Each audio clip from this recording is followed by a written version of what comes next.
On the 6th of August 1945, the American B-29 superfortress Enola Gay took off on a mission that would change the course of history.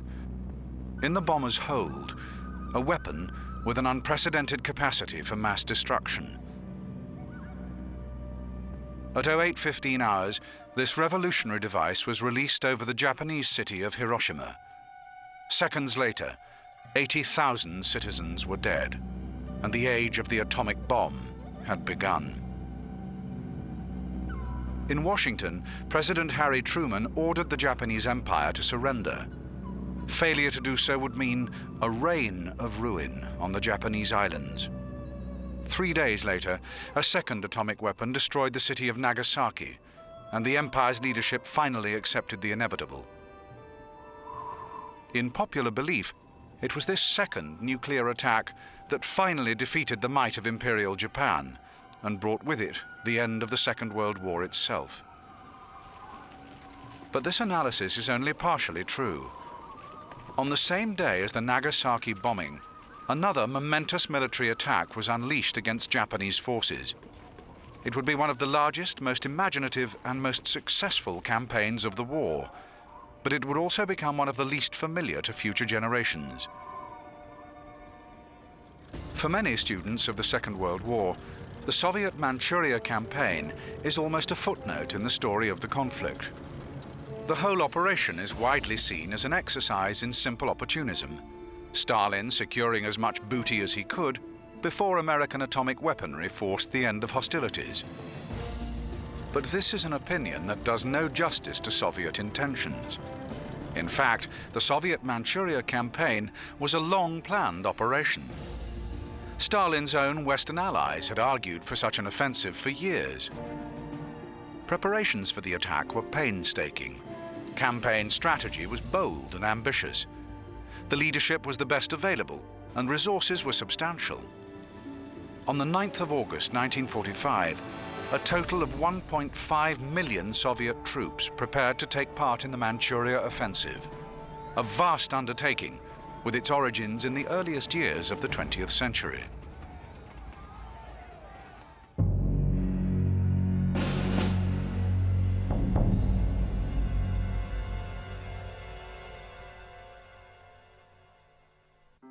In May 1905, the cozy security of the great European powers was disturbed by remarkable news from the far eastern seas of Asia. The Russian Baltic fleet had been wiped out by the warships of Japan. The Russo-Japanese War was over, and it was the land of the rising sun that had triumphed. For Tsarist Russia, it was a national humiliation, and the whole of the Western world now faced the reality of a new power in the East. Just 2 generations after emerging from centuries of isolation, Japan had become a nation of the industrial age. Victory over Russia secured her status as the dominant power of the Far East. In the years that followed, this regional dominance was maintained. After the First World War, Japan was given control of former German Pacific colonies such as Truk Lagoon in Micronesia. Significantly, she was also allowed to maintain an army in the northeastern Chinese province of Manchuria. This was the so-called Quantong Army, a force whose official task was to guard the strategically important southern Manchurian railway. But by the early 1930s, the Quantong Army leadership began to consider a more aggressive role. These pictures are from a confiscated Japanese motion picture made 5 years before Pearl Harbor. The picture shows how officers who are now fighting us were trained at Japan's West Point, Chikuan-gakko. To this Tokyo school every year come the cream of Japanese youth, about 2,000 students. Each has received training from the day he first walked. At the age of 14, the toughest and healthiest are selected. The survivors take special exams. Perhaps 59 flunk. 1 passes. He goes on to a junior military academy, and after 2 summers, he moves to the final phase. The first day at Japan's West Point, the CO is welcoming them. "We congratulate you," he says. "We will train your body and your mind. You will work 17 hours a day, 7 days a week. Nothing must distract you from your mission. Remember the words of your first emperor. We shall spread ourselves all over the world. We shall make the whole world our dominion. For men with a destiny, day begins at the break of dawn.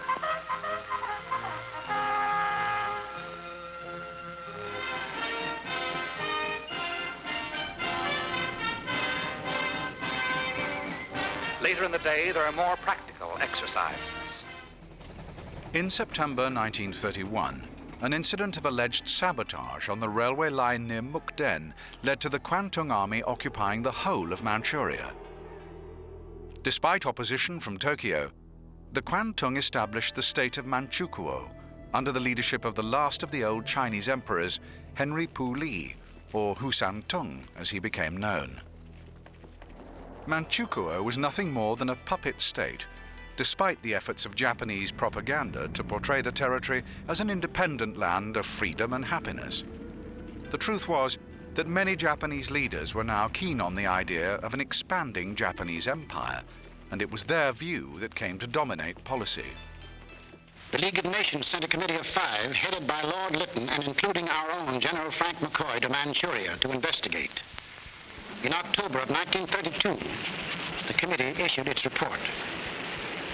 We found that the Japanese occupation of this large part of China was not justified on the ground of self-defense, and that the new state which had been set up was a Japanese protectorate rather than a genuine case of Manchurian self-determination.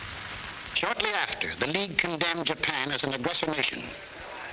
À son Excellence, Monsieur Mathieu Oka, délégué du Gabon. I call on His Excellency, Monsieur Mathieu Oka, delegate of Japan.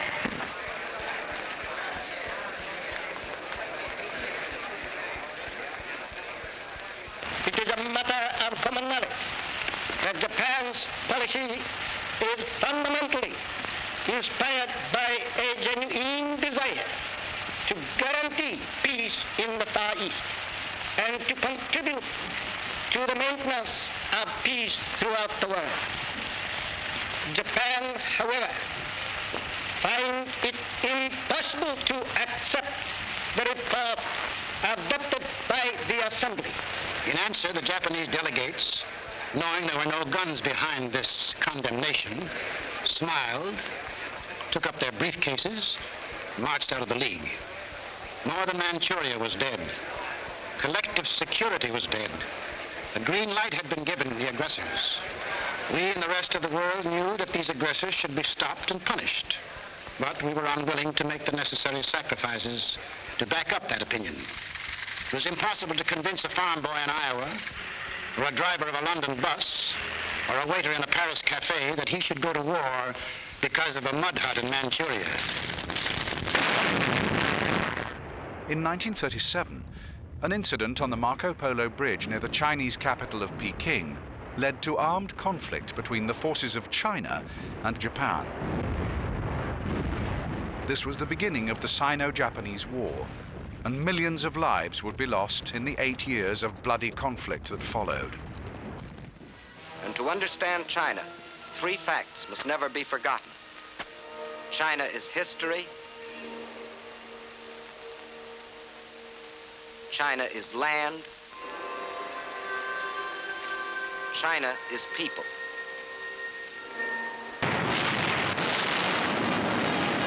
China is now our fighting ally, or more accurately, we are China's. For China has been fighting our enemy, Japan, for 7 long years.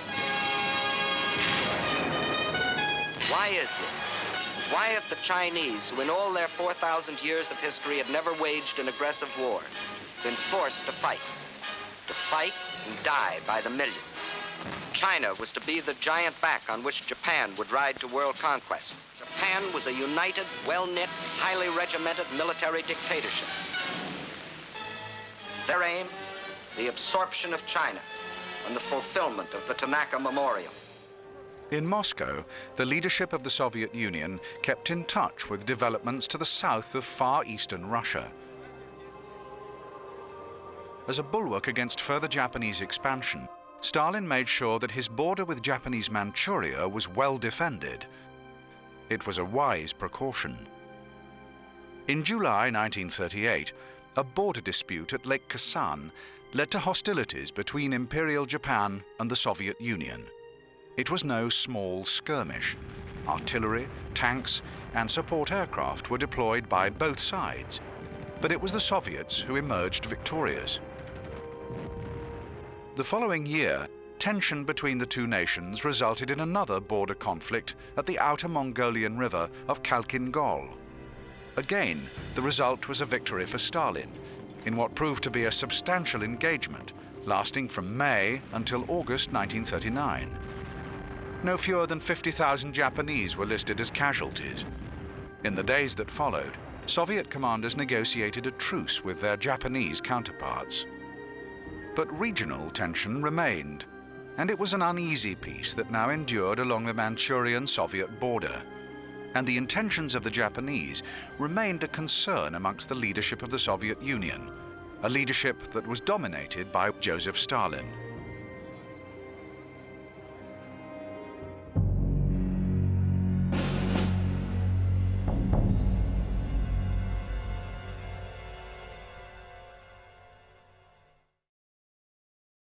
In the course of human history, there have been few political leaders as ruthless as Joseph Stalin. A Georgian peasant by birth, Stalin became leader of the Soviet Union in 1924 and remained in power until his death in 1953. Stalin's power was absolute within his borders, as his national cult of personality confirmed. To Stalin, terror and violence were legitimate political tools. In the 1930s, millions of Soviet citizens paid the ultimate price as their leader unleashed bloody purges of anyone suspected of opposition to his rule. Many of the Soviet Union's finest military men were amongst those who perished. Stalin's ruthlessness applied equally in foreign affairs. In 1939, he stunned the world by authorizing the notorious Non-Aggression Pact with Hitler's Germany. This act of political expediency went against everything Stalin believed in, but it achieved the result that he wanted. When the Nazis unleashed the blitzkrieg in 1939 and 1940, the Soviet Union stayed on the sidelines, giving Stalin valuable time to prepare for any conflict that lay ahead. The Soviet leader also made a similar deal in the East. By early 1941, Stalin was increasingly concerned by the potential threat from Imperial Japan. So in April that year, the Soviet leader authorized another non-aggression pact, this time with the dominant power of the East. The Soviet Union was now formally at peace with both Japan and Nazi Germany, and Stalin was succeeding in keeping his country out of the Second World War. But it would not be for long. On June the 22nd, 1941, the greatest land invasion in history was unleashed by Hitler against the Soviet Union. The start of Operation Barbarossa meant the end of the 1939 Non-Aggression Pact, as the Wehrmacht swept across Soviet territory in 3 huge army groups. It was the beginning of one of the bloodiest conflicts in human history, and it was this epic war that secured Stalin's place in history as a great military leader. Stalin allowed nothing to distract him from his objective of defeating Hitler, and there can be no doubt that the Soviet leader proved an inspiration to his people as they eventually turned back the German advance. Cleverly, he played down the importance of communist ideology as his people began to win epic victories at Stalingrad, Kursk, and other great battles. This was the Great Patriotic War, and Stalin's appeal to nationalist sentiment played a huge part in his eventual triumph.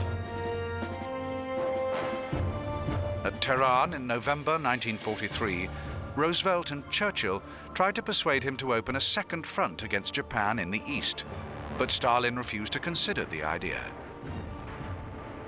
Only when Germany was on the point of defeat in April 1945 did he agree to strike against the East.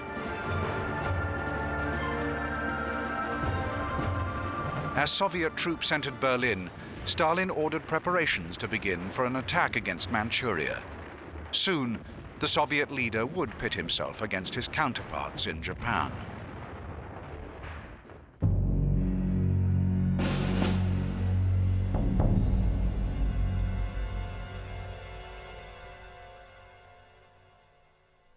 For many people today, the figure most associated with Japanese Second World War leadership is General Hideki Tojo, who became his country's prime minister in October 1941.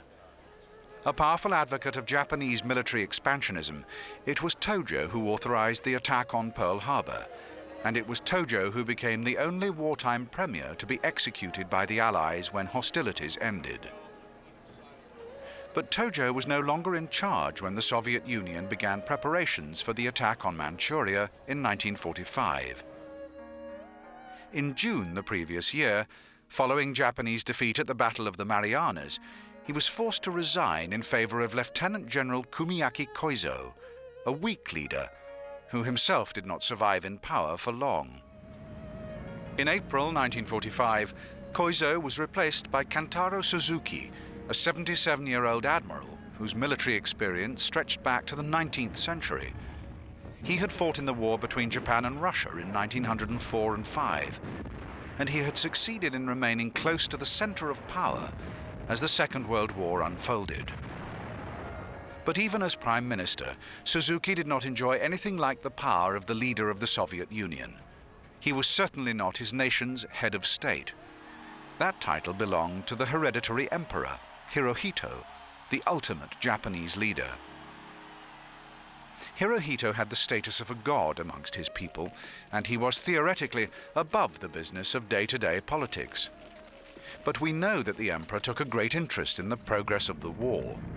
The extent to which he influenced policy remains a matter of debate today, but there can be no doubt that as a symbol of Japan, the divine emperor was a powerful inspiration for his armed forces.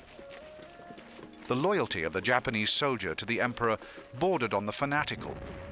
Death in battle was a joyous expression of that loyalty, and the imperial cult contributed much to the sheer ferocity with which the Japanese went about the business of war. It is significant that the Soviet Union remained fearful of this fighting spirit. But the favorite exercise is bending their backs each morning to Hirohito's holy palace. It develops the spine.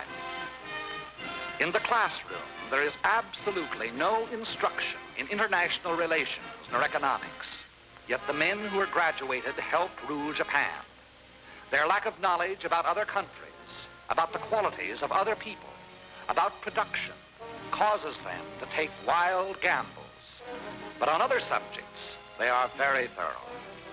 Trigonometry, chemistry, history. There's a great emphasis on languages. German as an Axis partner.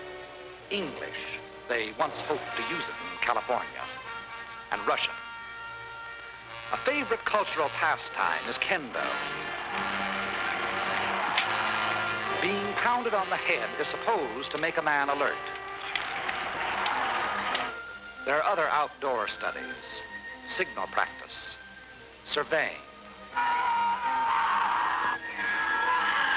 And this class in yelling, to prepare a man for giving commands and to try scaring the hell out of the enemy. Eventually, every Japanese officer candidate must specialize. Many go into cavalry school. Others go into the armored forces. The engineers, whose instructors have spent years rigging bridges in China. A popular course at Japan's West Point is the artillery. But the most glamorous branch of them all is the Imperial Air Forces. Bombardiers have their own private workout over a moving map. Later it was Chongqing. Pilots get into the air very early in their training. Later, these men will prepare to die for their emperor in Zeros and Nakajima bombers. All officer candidates are taken on a tactical tour. This jaunt is to a historic battlefield in Manchuria. The instructor tells his men that here their grandfathers, 40 years before, smashed the Russians and vaulted Japan into the big leagues.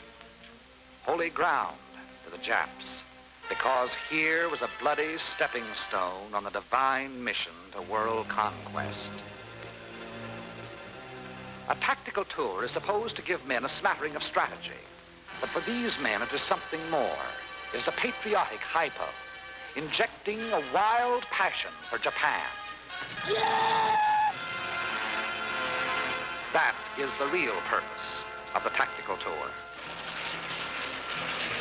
Returning to school, the officer candidates have only one more hurdle: final field maneuvers. Here in his last test, the officer unwittingly reveals his major weakness. For while it proves he has stamina and skill, it also proves he has more fanaticism than common sense. He is told that leading his platoon into battle, yelling and waving his sword, he is worth 20 rifles. He isn't told he's also a dead duck. Yes, the Japanese officer seems even anxious to die wastefully. Finally, the big day at Chukwangako.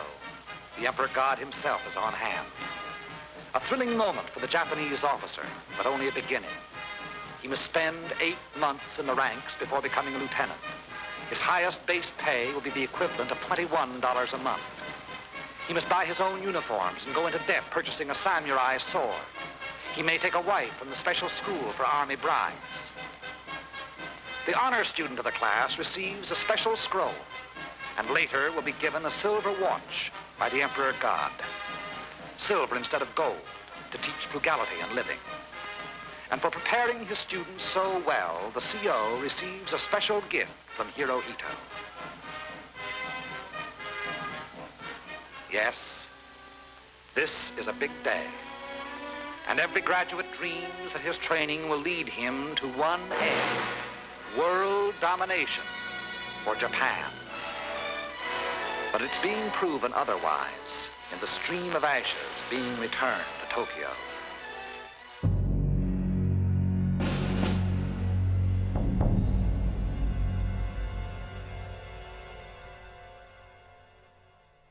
By April 1945, Stalin had decided that an invasion of Manchuria was a worthwhile objective.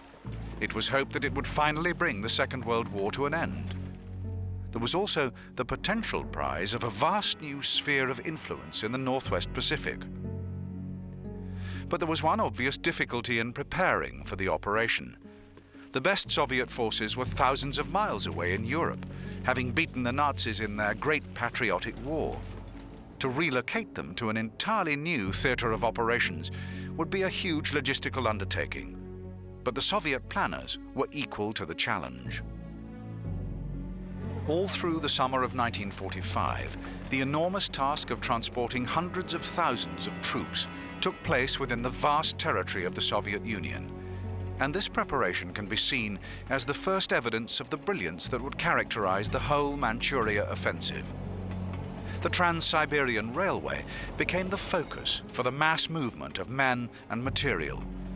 A total of 136,000 railway wagons were deployed in support of this huge relocation.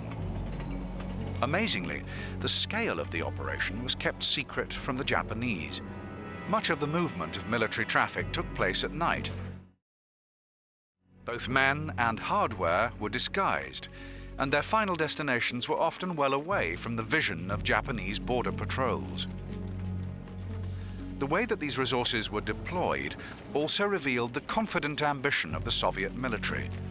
With so much experience of war from the fight with Germany, Soviet strategists were able to allocate their forces according to their own experience. The elite 6th Guard Tanks Army had proved itself in the mountainous Carpathian region of the Balkans. In the conflict to come, this army would fight in the similar conditions of the Manchurian Grand Hingan Mountains. This was just one example of tailoring resources to the specific requirements of the task in hand, and it would be a huge task. To carry it out, Stalin appointed some of the Soviet Union's most battle-hardened commanders.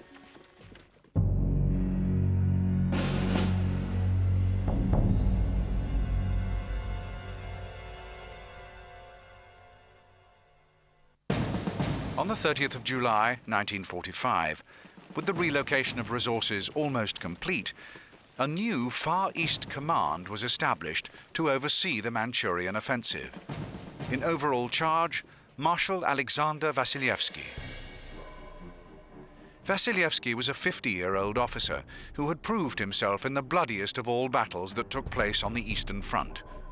Having risen through the ranks to become Chief of the Soviet General Staff in 1942, it was Vasilevsky who had masterminded the Soviet offensive at the Battle of Stalingrad, an offensive that contributed so much to the catastrophic German defeat. An idea of the regard with which he was held by Stalin can be gained from events that took place in February 1945. When Stalin attended the so-called Big Three conference at Yalta in the Russian Crimea, it was Alexander Vasilevsky who took charge in Moscow. In August 1945, he would be given another massive responsibility. Under the leadership structure established for the campaign, Vasilevsky was given a high degree of autonomy over operational matters, and the Marshal was able to allocate his land, sea, and air forces without undue interference from Moscow. To assist him in his task were 3 more veteran Soviet commanders with responsibility for the vast army groups or fronts that would execute the Manchurian invasion. In command of the Trans-Baikal front was Marshal Rodion Malinovsky, another veteran of the epic Battle of Stalingrad. In 1944, he took charge of the Second Ukrainian Front that carried out the invasion of Romania, and in April 1945, it was men under his command who secured the conquest of Slovakia. The commanders of the other 2 fronts possessed a similar level of battle experience. General Maxim Purkayev, in charge of the Second Far Eastern Front, and Marshal Kirill Meretskov, in command of the First Far Eastern Front. Although Meretskov did not enjoy the excellent relationship with Stalin possessed by his superior Vasilevsky, he was still a vastly experienced officer who had made a name for himself during the unfortunate Russo-Finnish War in the winter of 1939-40. Despite having been overlooked in favor of other commanders in the course of the war, most notably the legendary Georgy Zhukov, by early August 1945, Kirill Meretskov found himself at the heart of the action, in charge of an enormous body of men and material on the borders of Manchuria. But he knew that he needed the resources. Within Manchuria, the million-strong Quantong Army awaited under the leadership of Yamada Otozo.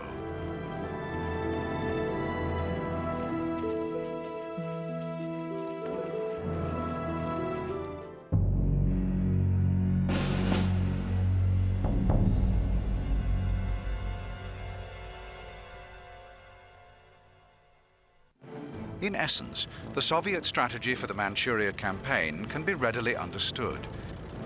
It was a vast pincer movement involving whole armies of troops and material. From the west, the first Trans-Baikal front would sweep into Manchurian territory, across the desert, over the mountains, and down into the strategical vital valley plains in the region around Mukden. To assist their advance, Marshal Vasilevsky arranged for a diversionary attack by 36th Army in the far northwest. This was where Japanese planners expected any invasion to come from, and their regional defenses were accordingly strong. When battle was eventually joined, the 35th Army would be involved in some of the fiercest fighting of the campaign as they pursued their objective of cutting off Japanese troops in northern Manchuria, a task that also involved the men of the Second Far Eastern Front, attacking from the northeast. But the real Soviet firepower was concentrated further south. As the main body of the Trans-Baikal Front headed for the Central Plains from the Grand Hingyan Mountains, so the First Far Eastern Front would complete the pincer movement from the opposite side, with the 25th Combined Army heading southwest towards Korea, and the remaining 4 armies attacking west from a narrow area of front in the region of Lake Hanka. Their initial objectives, the Japanese military headquarters of Mutanchiang and Yenho. This was a simple strategy, and it had a good chance of proving effective. But the Soviet commanders knew that the Japanese occupying army were only too aware of the possibility of a Soviet attack and would have made plans accordingly.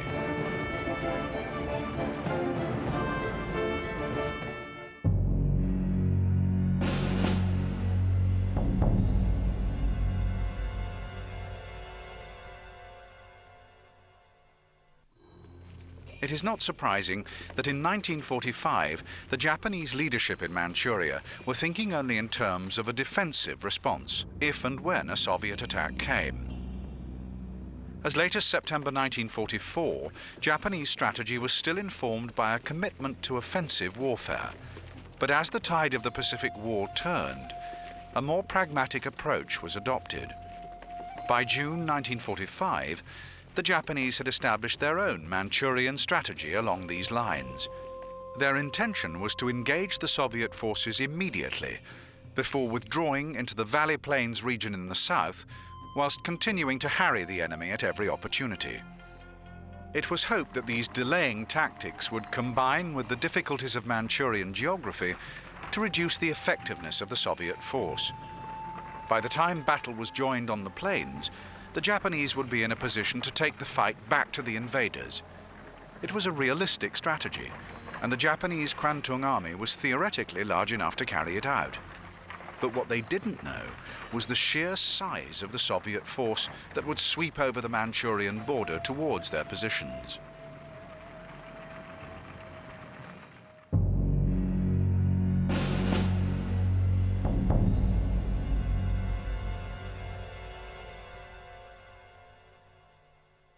By early August 1945, the Soviet invasion force had moved into position, ready for the coming assault. To the west, the Trans-Baikal front under the command of Malinowski. His responsibility, some 2,300 kilometers of front line. To the north, the 36th Combined Arms Army.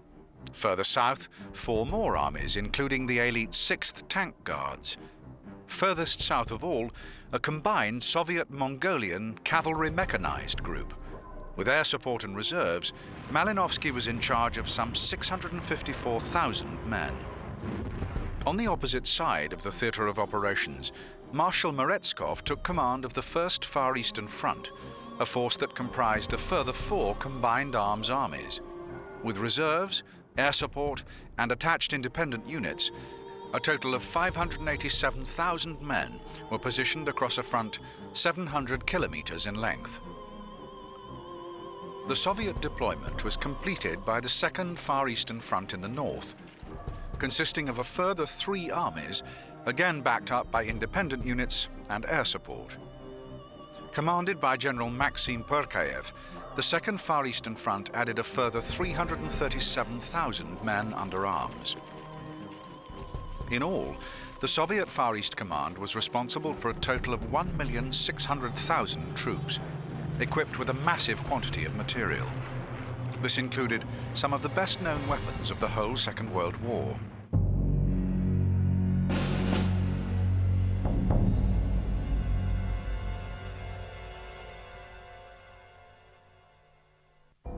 In virtually every theater of operations, the tank proved itself to be an indispensable element of ground warfare. On the Eastern Front, the power of the tank was seen especially at the Battle of Kursk, when it was Soviet armor that eventually prevailed. When the time came to prepare for the Manchuria offensive, the Soviets understandably kept faith with the tank as an offensive weapon. No fewer than 5,500 machines were available to Vasilevsky's attack force, an armor provision dominated by the most famous model of all, the T-34. This was the weapon that had stunned the Germans in 1941, and by 1945, the 5-man T-34 was still an awesome weapon of war. 5.92 meters long and 3 meters wide, the T-34 was powered by a 500 horsepower diesel engine, generating a top speed of some 55 kilometers an hour. Its sloping armor was only 45 millimeters thick, but in the early days of the Eastern Front, the German panzers found that their shells simply bounced off it. In those early days of operational service, the T-34 was armed with a 76.2mm high-velocity gun with 3 7.62mm machine guns in support. But by the time of the Manchuria offensive, the main production model was fitted with an impressive 85mm main weapon. In August 1945, it would be the turn of the Japanese to feel the force of the T-34. But this was not the only famous machine that the Soviet Union would bring to bear in the Manchuria campaign. In 1941, the Germans had also been surprised by the Soviet deployment of the M13 rocket launcher, the so-called Katyusha. When hostilities broke out on the Eastern Front, this truck-mounted weapon soon revealed its revolutionary ability to deliver awesome firepower against a small target position. No fewer than 36 rockets could be fired from the M13. Initially, these were 82mm solid fuel weapons with 6.5 pounds of explosive. Range was approximately 6,000 yards with the earlier models, and this was more than enough to terrify German troops. The M13 became known as Stalin's organ because of the eerie whining noise that the rocket made in flight. And by the time of the Manchuria campaign, an already fearsome weapon had become even more powerful. By 1945, the M13 was fitted with just 16 rocket launchers, but each of these could fire a 132mm shell with a warhead of 40 pounds weight. Range was increased to over 9,000 yards, and the Soviet commanders knew that they had a devastating war machine at their disposal. They also had a huge number of them. Trans-Baikal front alone possessed 583 of these magnificent weapons. In total, the Soviet arsenal was awesome. The rocket launchers formed a part of a guns and mortars provision totaling 28,000. Well over 5,000 tanks were brought to the Manchurian border, and the Soviets were also well supplied with air power. In the weeks prior to the beginning of the offensive, no fewer than 96 airfields were constructed around the theatre of operations, and Marshal Vasilevsky was able to call on 4,370 warplanes. Amongst them, another famous Second World War machine, the Ilyushin IL-4, a long-range bomber equally at home in roles as diverse as torpedo bombing, infantry transport, or tactical ground support. The deployment of this proven warplane can be seen as indicative of the overall strength of the hardware available to the invading force that prepared itself for battle in August 1945. Powered by twin 1,100 horsepower engines, this four-man aircraft could carry a bomb load of 1,000 kilograms, or alternatively 3 500-kilogram torpedoes. It was the ideal aircraft to be used when the Soviet Union decided to give the people of Berlin their first taste of bombing from the east in 1941. And by 1945, the IL-4 would find itself used in support of the invasion on the ground. This was an important element in Soviet military thinking in the period leading up to the Manchuria campaign. Over the course of the Second World War, the Soviet Union had adopted a distinctive approach to the business of offensive warfare. In 1944, the Red Army published a volume of field regulations which described in unprecedented detail how an operation like the Manchurian campaign should be executed. The notion of offense itself stood at the very heart of these guidelines, with the key role in any offensive action given to the infantry. All other operational units were subservient to the need for infantry advance, including armor, artillery, and air support. At first glance, this appears similar to the German blitzkrieg approach to warfare, but the Soviet thinking did reveal one subtle difference. This can be seen in the role given to support troops behind an initial phase infantry assault. Whereas blitzkrieg used these forces to secure occupied territory in the rear, the Soviet approach called for these troops to join in the offensive action, developing what Soviet strategists referred to simply as success. This was a bold, aggressive approach to warfare, but it required speed and surprise to prove effective in practice. The Soviet ability to achieve both these elements contributed vitally to the outcome of the Manchurian campaign. It also gives the whole offensive much of its relevance for military thinkers today. But in early August 1945, the Soviet commanders could not be completely certain of success in Manchuria. They knew that a powerful enemy awaited.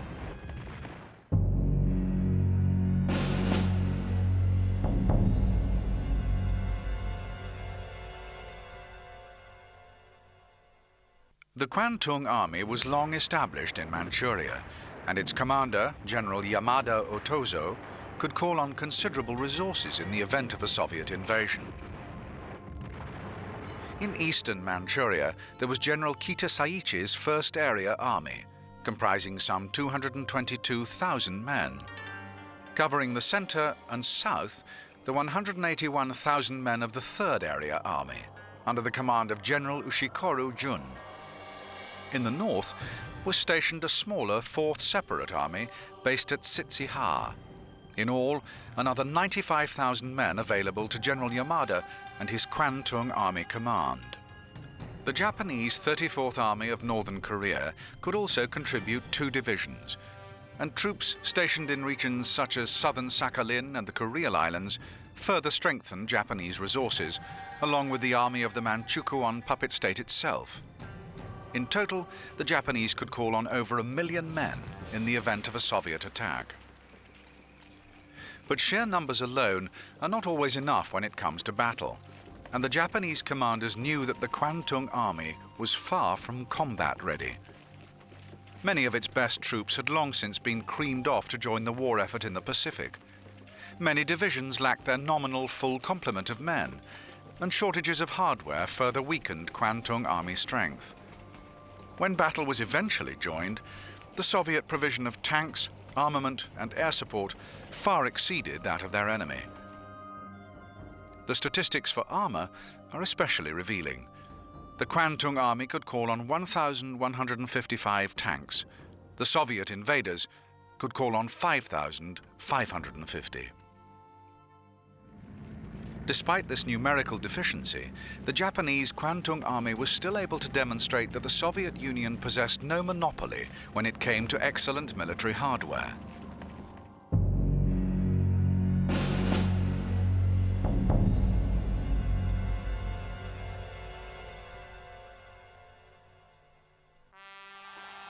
The Japanese arsenal was small in comparison with that of their Soviet opponents, but it included weapons that had already proved themselves on the battlefields of Eastern Asia. When war broke out between China and Japan in 1937, the Chinese quickly found themselves faced with the Type 95, a light tank that proved a highly effective machine. In August 1945, the Type 95 remained an important component of the Quantong Army armor provision. A 4-man vehicle, the Type 95 was powered by a single Mitsubishi diesel engine generating 120 horsepower and a maximum speed of 45 kilometers per hour. Armament was provided by a 37mm main gun with 2 machine guns in support. 4.38 meters in length and just over 2 meters in width, the Type 95 proved itself to be a superb anti-infantry weapon in the battles that took place in the war with China. Though it proved less successful when faced with the might of American armor and anti-tank guns, the Type 95 could still be of value against the kind of ground offensive that the Soviet Union planned for August 1945. Japanese weaponry also revealed that the occupiers of Manchuria recognized the importance of support from the air, and although the Quantong Air Force was less than half the size of its Soviet counterpart, it still included warplanes that could seriously hinder any ground offensive. Perhaps the most deadly of these was the Nakajima Ki-84, an aircraft whose development came late in the Second World War. A fighter plane, the Ki-84, or Hayate, could also carry a bomb load of 2 250-kilogram devices. But it was as a fighter that this elegant aircraft is best remembered, especially by American bomber crews who had to deal with it in 1944 and 45. Powered by a single 1800 horsepower engine, the Ki-84 could attain a top speed of 393 miles per hour and had a range of 1,700 kilometers. Fast and maneuverable, the Hayate was also fitted with plenty of firepower. Later models carried two 20mm cannon mounted in the nose, with two 30mm guns fitted in the wings. A warplane like this was more than capable of dealing with bombers such as the Soviet IL-4. But despite the excellence of the aircraft's design, the problem was that Japan simply could not make enough of them. Only 3,382 of these fine warplanes were ever built, and it was the same with all designs of Japanese aircraft later in the war. As the Soviet attack on Manchuria loomed, General Yamamoto must have regretted bitterly that his Quantong Air Force totaled just 1,800 aircraft. Marshal Vasilevsky's force included 4,370 planes. It was without doubt a serious imbalance of resources, but General Otozo knew there were factors that favored the defending Japanese in the event of a Soviet attack. The individual Japanese soldier still possessed plenty of spirit for the fight. A fanatical loyalty to emperor and empire still flourished in the Japanese ranks, as did the desire to make the ultimate sacrifice as proof of this loyalty. The Quantong Army were also familiar with the territory under their command, and General Yamamoto knew the profound geographical difficulties that faced any invading army.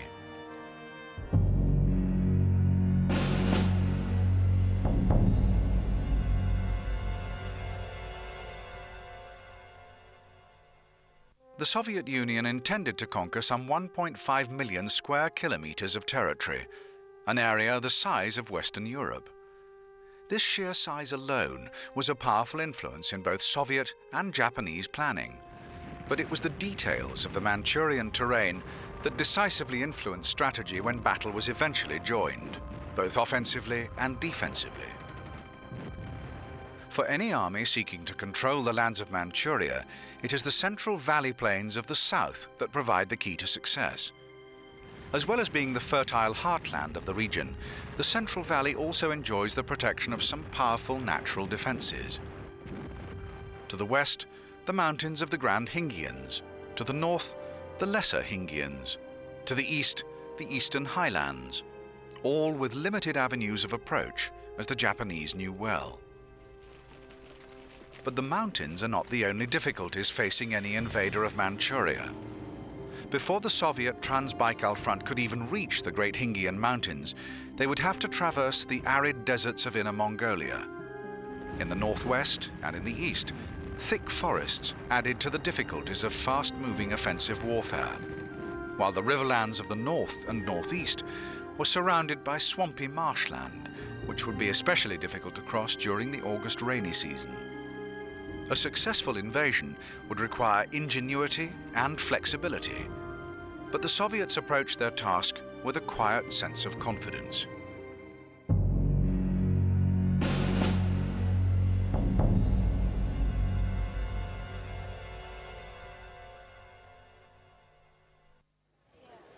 We cannot be sure why it was that the Soviets decided to launch their attack on Manchuria at 0100 hours on the 9th of August 1945. But the broader political picture must surely have played a part. When the American atomic bomb was detonated over Hiroshima on the 6th of August, many in the Japanese leadership realized that the war was now lost. As Tokyo debated their response to the nuclear attack, the Soviet Union made its move.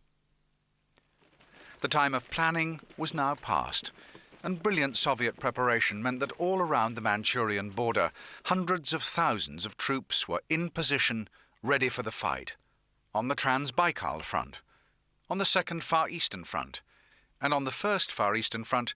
The evening of the 8th of August 1945 saw the final preparations for what would be one of the most ambitious operations of the Second World War. Manchuria was about to become a battlefield.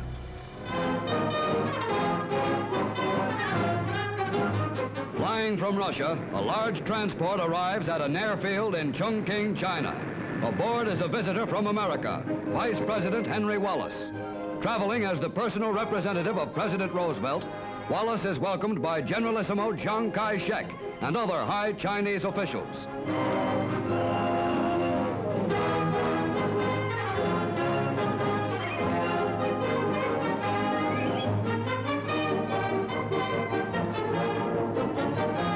At Chiang's summer residence, over 150 guests attend an official banquet given by the Generalissimo and Madame Chiang in Wallace's honor. Chiang proposes a toast to President Roosevelt. In his response, Wallace said to the Chinese people, more than 20 million of whom have been killed in the war with Japan, there is reason to hope that China will be free in a year.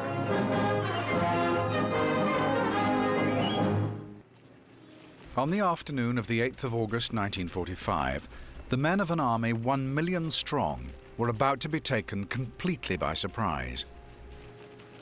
These were the ground troops of the Quantong, a Japanese army of occupation based in the Chinese province of Manchuria. The Quantong Army was long established in the region. By the summer of 1945, the Japanese occupation of Manchuria had endured for 14 years. Officially, the province was the state of Manchukuo, an independent land led by the former Chinese emperor, Henry Puyi. But Puyi was nothing more than a puppet.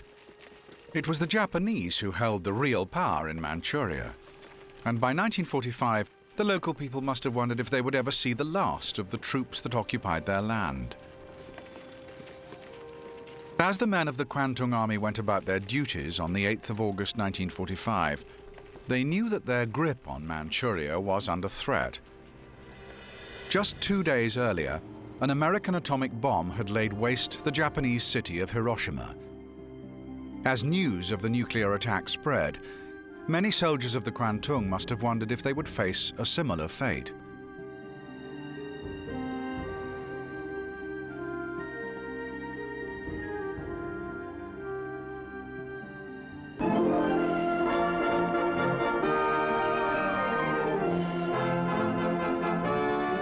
Of many nations, American, British, Canadian, and those driven from their homes by Nazi persecution, have perfected the atomic bomb, most astounding development of scientific history.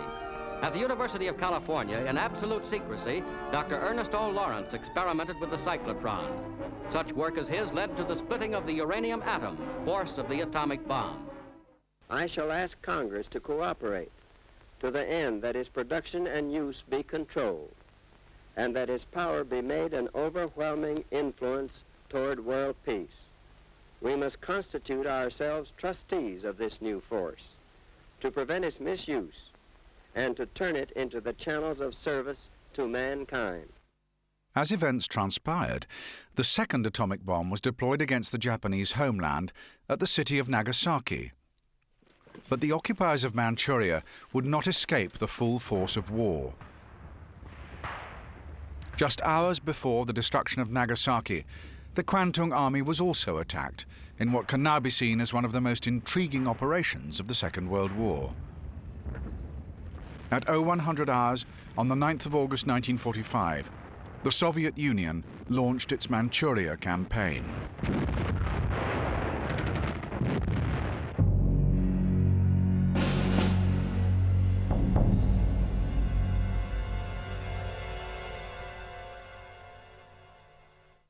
General George C. Marshall, General H.H. Arnold, Chief of the Air Forces, and Fleet Admiral Ernest J. King attend the meeting.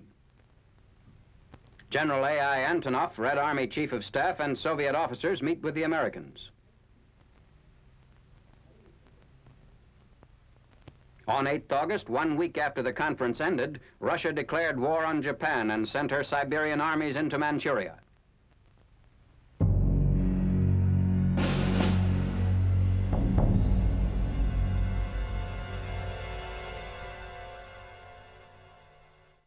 The Soviet attack on Manchuria may be one of the least well-known episodes of the Second World War, but the offensive provides us with a brilliant example of how to unleash an overwhelming invasion force with brilliant organization, planning, and execution. All through the summer of 1945, men and material was relocated from Europe to the Far East as part of the preparation.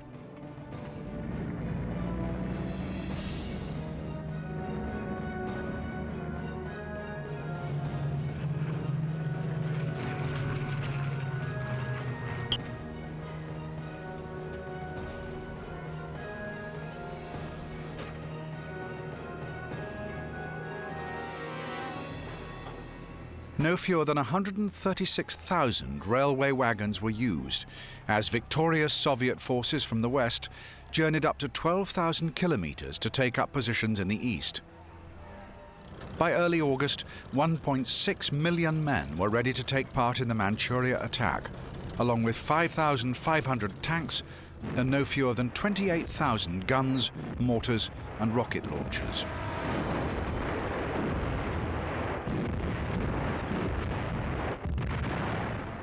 In overall charge of this Far East Command, Marshal Alexander Vasilevsky, former chief of the Soviet General Staff and mastermind of the Stalingrad offensive.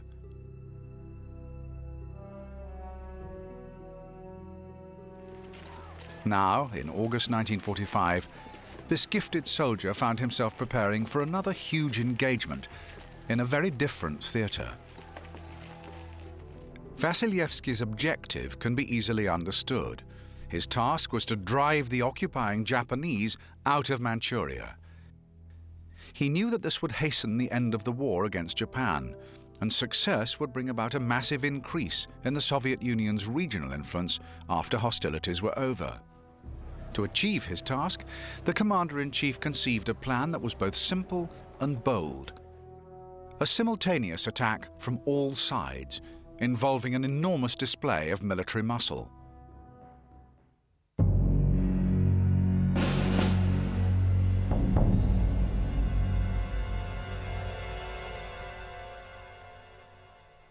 By the 8th of August 1945, Marshal Vasilevsky had successfully organized his forces into 3 vast army groups, or fronts. Beyond Manchuria's northwestern border, he positioned the Second Far Eastern Front, a combined army group comprising 337,000 men. Their objective, to strike southwest towards the cities of Harbin and Sitsihar. Simultaneously from the northwest, the men of the 36th Combined Arms Army would march forward in support of the same objective. But this 36th Army represented just one element of the wider Trans-Baikal front, one of the 2 major army groups on which the success of the offensive would depend.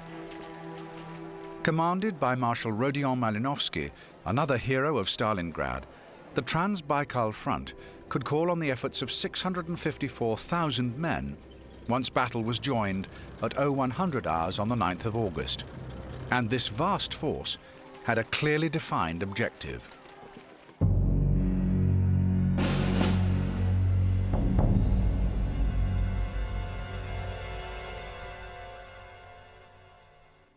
The overall plan determined by the Far East Command was for the Trans-Baikal front to form one half of a classic pincer movement. Its objective was to sweep over the inner Mongolian desert, over the Grand Hingyan Mountains, and down into the strategically vital central Manchurian plains. If the Trans-Baikal front succeeded, it would be joined there by the men of the First Far Eastern Front, approaching from the opposite side. This second half of the pincer was another vast army group, a total of 587,000 troops under the command of Marshal Kirill Meretskov. The resources at his disposal included Colonel General Krylov's 5th Combined Arms Army, a force that would be in action as soon as the offensive began. By the 8th of August 1945, Krylov and his troops finally knew when that moment would be. The final great campaign of the Second World War was now imminent. At 0100 hours on the 9th of August 1945, the men of the 5th Combined Arms Army moved across the border. On thousands of miles of front, all around Japanese-occupied territory, the same story was repeated. The Manchuria campaign had begun.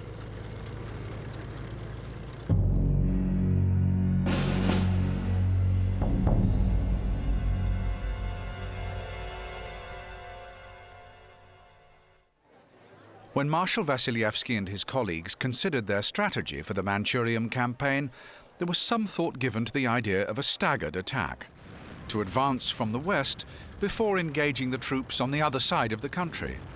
But in the end, it was those who argued for a simultaneous attack whose opinion prevailed. So the Trans-Baikal front, the Second Far Eastern Front, and the First Far Eastern Front all attacked together. And if we consider the operations of just one army, we can gain an insight into the thinking behind the Manchurian offensive as a whole. Speed, surprise, flexibility, ingenuity. These were the keys to Soviet success, and the 5th Combined Arms Army of the First Far Eastern Front was just one force to deliver remarkable results. Its commander, Colonel General Krylov, was given a simple objective: to break through the Japanese defenses that stretched for 40 kilometers in a line through the town of Suifeno, the headquarters of the 124th Japanese Infantry Division. Krylov's troops had long experience of attacking fortified positions from their engagements in the Königsberg region of East Prussia. So in August 1945, they were given a chance to display their skills once again, 10,000 kilometers away.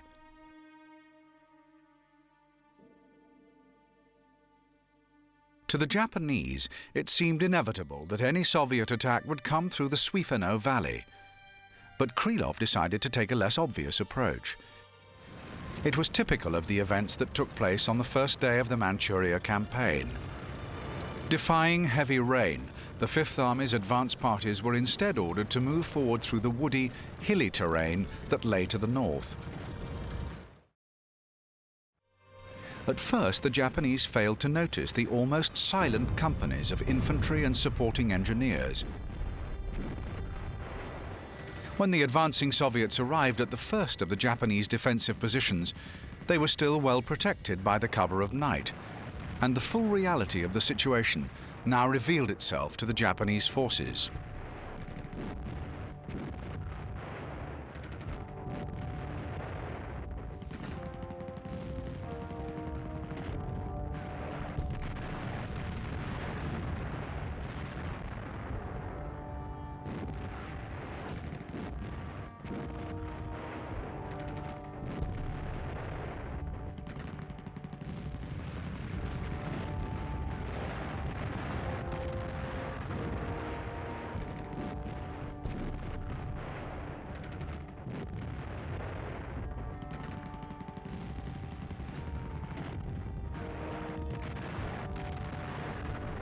At the fortified position codenamed Sharp, the advanced troops of 5th Army's 144th Rifle Regiment launched their attack at 0400 hours. But it was only when they were joined by units of tanks and 152mm self-propelled guns that the Japanese fortification was finally reduced. To the south of the strong point codenamed Camel, the terrain was too marshy for armoured support to be deployed against the Japanese position. But for Captain Shverbakov of the 3rd Battalion, 707th Rifle Regiment, this was not going to prevent an assault by his company using closer combat weapons. Explosives, grenades, and petrol bombs were all brought to bear against the Japanese pillboxes and gun emplacements.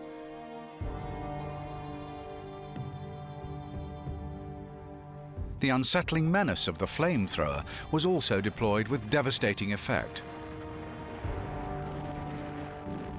After just 2 hours of engagement, the Camel stronghold was secured, enabling the main body of 5th Army troops to advance.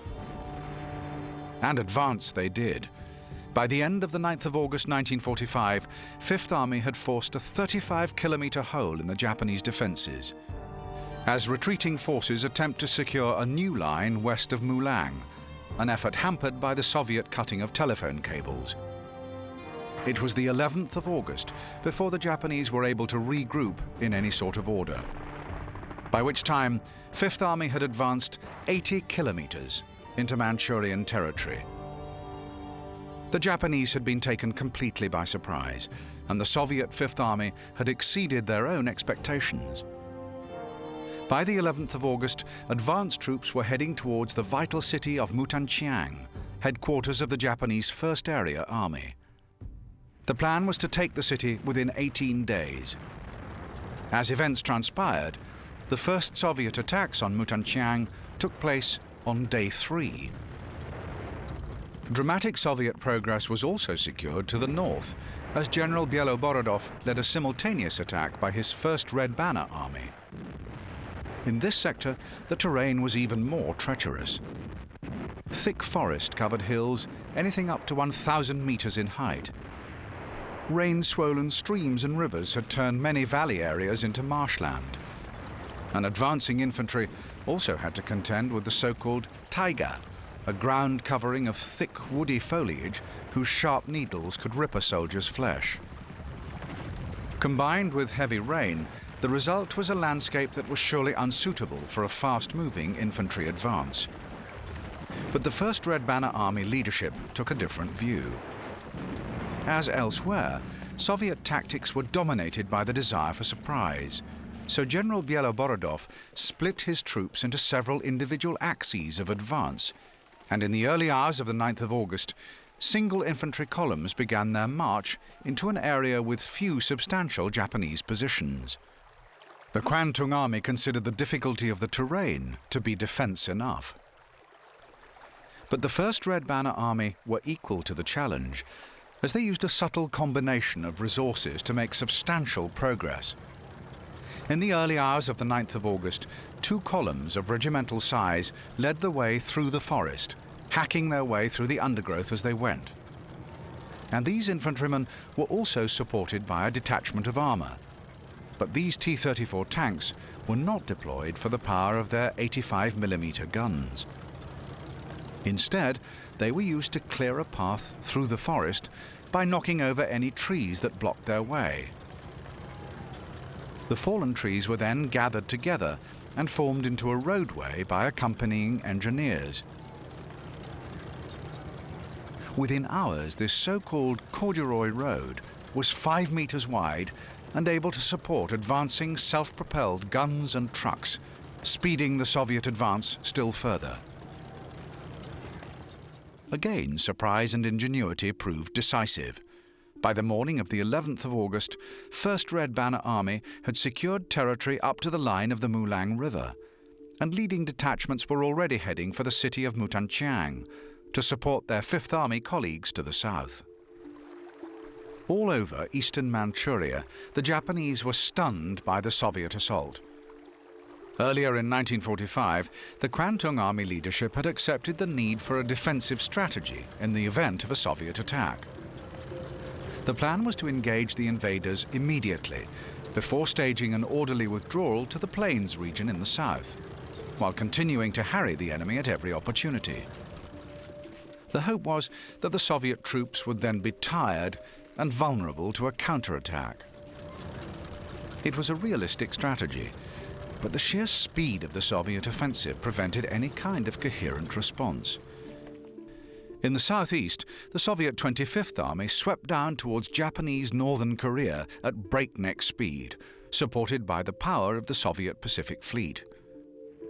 As 25th Army moved forward, they found Japanese defenses already laid waste by the big guns of their naval colleagues, and their relentless progress continued. After just 2 days' advance, 25th Army troops had reached Korean territory. Without stopping, they marched on towards Chuniqing, a strategically important port, which eventually fell on the 16th of August. Further dramatic success was also reported by Lieutenant General Zakhvatiev, commander of the 35th Army that formed the right flank of the First Far Eastern Front. As was the case elsewhere, Zakhvatiev's men were forced to contend with unhelpful terrain in the early hours of the attack. They also had to deal with considerable Japanese defenses. 35th Army's task was to isolate and then reduce the 2 fortified regions of Hutu and Mishan. To achieve this, General Zakhvatiev divided his men into 2 groups: 264th Rifle Division in the north, 363rd and 66th Rifle Division in the south. In this sector, the Soviet troops met with little Japanese opposition in the early hours of the advance. But this was hardly surprising. The terrain was appalling. The region was virtually a swamp, and advancing infantry found themselves marching waist-deep in muddy water, desperately holding their rifles and even mortars above their heads. But after 11 hours of grim progress through the swamp, the 1st 35th Army troops reached dry land near Mali-Huangkang. Here, they encountered one of the isolated Japanese fortifications, and the stronghold was quickly invested with infantry fire. But it was only when artillery support arrived that the position was finally taken. Amazingly, the Soviets succeeded in dragging 4 76mm guns through the swamp, and their intervention was decisive. By the time night fell on the 9th of August, the Mali-Huangkang stronghold had fallen. But there was no time to waste. Even before the position was taken, leading Soviet troops were already advancing further towards the major fortifications of Mishan. Meanwhile, the northern sector of 35th Army had found themselves in bitter struggle for the fortified region of Hutu. Here, the Japanese resistance was substantial, and many Soviet troops were lost in an artillery barrage launched against the border town of Iman.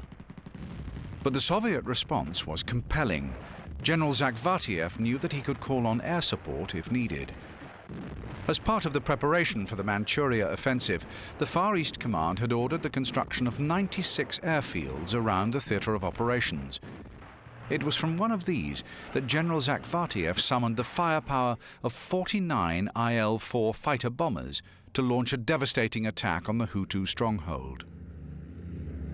The decision to deploy all available firepower in support of infantry on the ground was a key feature of Soviet military thinking throughout the Manchuria campaign. But not even a huge air attack could force the full reduction of the Hutu stronghold.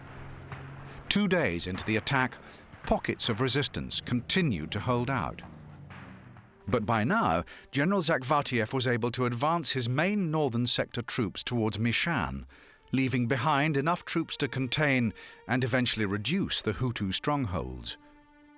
This march to Mishan would involve another crossing of a deep swamp, but by allocating dedicated bridge and road building units within each advancing regiment, Zakhvatiev was able to secure a path through the marshland. Mishan eventually fell on the 12th of August, without much in the way of a fight. The Japanese defenders had already all but withdrawn. In all sectors of the First Far Eastern Front, the invading Soviet troops were rampant. We can assume that Marshal Vasilevsky and his fellow commanders were pleasantly surprised at the speed of their advance, but an element of caution still prevailed. The Japanese plan for a controlled withdrawal in the face of the onslaught was already all too clear. 3 days into the offensive, on the 12th of August, the scene was set for the only major set-piece battle of the Manchuria campaign. The Japanese dug in near the headquarters of their own First Area Army. The battle for the city of Mutanchiang now loomed. It was potentially a decisive engagement, since Mutanchiang was the most important Japanese communications center in the region. To defend the city, the Japanese plan called for 126th and 135th Infantry Divisions to position themselves east of the existing defenses of 124th Division. But the Soviet attackers were now full of the confidence generated by the speed of their advance. The original invasion plan anticipated the capture of Mutanchiang by the 18th day of hostilities. But as early as day 3, General Krylov was able to dispatch an advance party of 5th Army to test the Japanese defenses at Mutanchiang. The result was clear. Even before the full might of Krylov's army could be brought to bear, the Japanese forces were engaged in a continuing withdrawal in the face of Soviet armor and especially artillery. But as the fighting continued, on the 13th and 14th of August, it was the Soviets who found themselves stretched briefly as leading elements of 5th Army sought to consolidate their positions in the Mutanchiang region.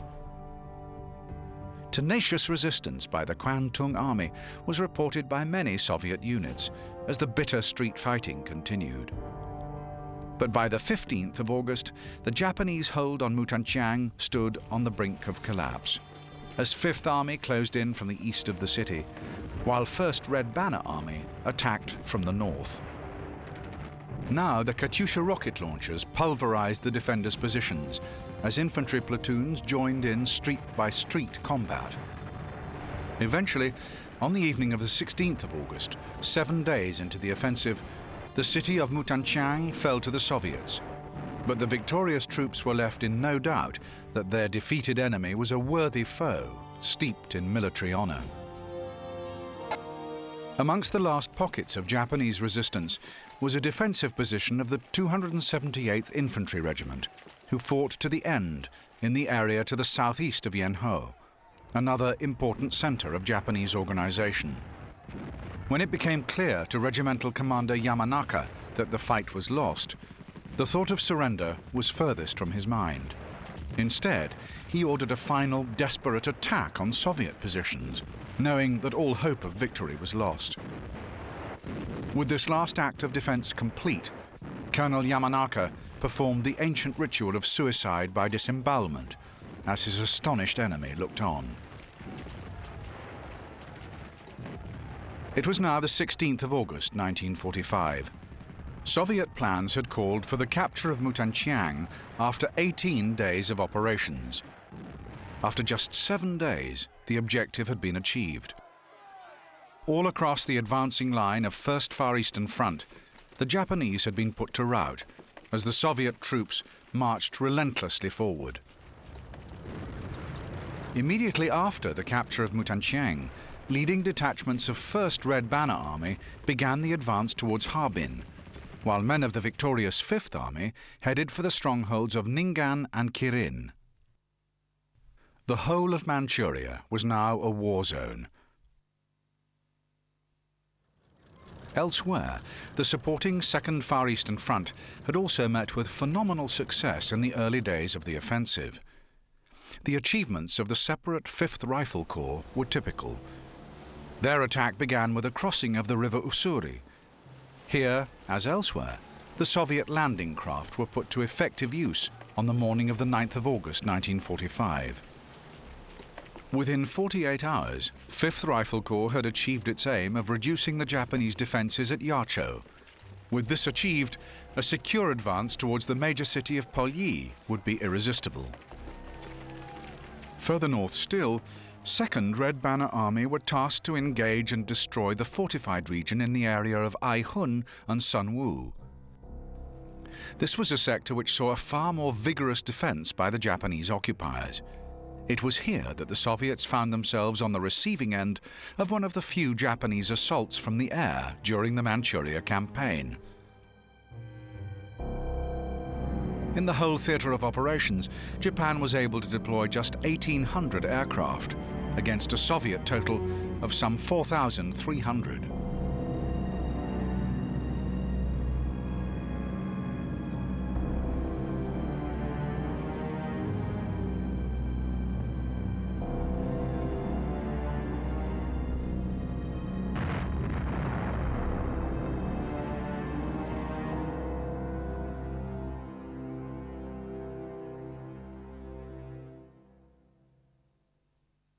The limited success of Japanese aircraft in the north meant that it was the 18th of August before 2nd Red Banner Army was able to report the fall of Sunwoo.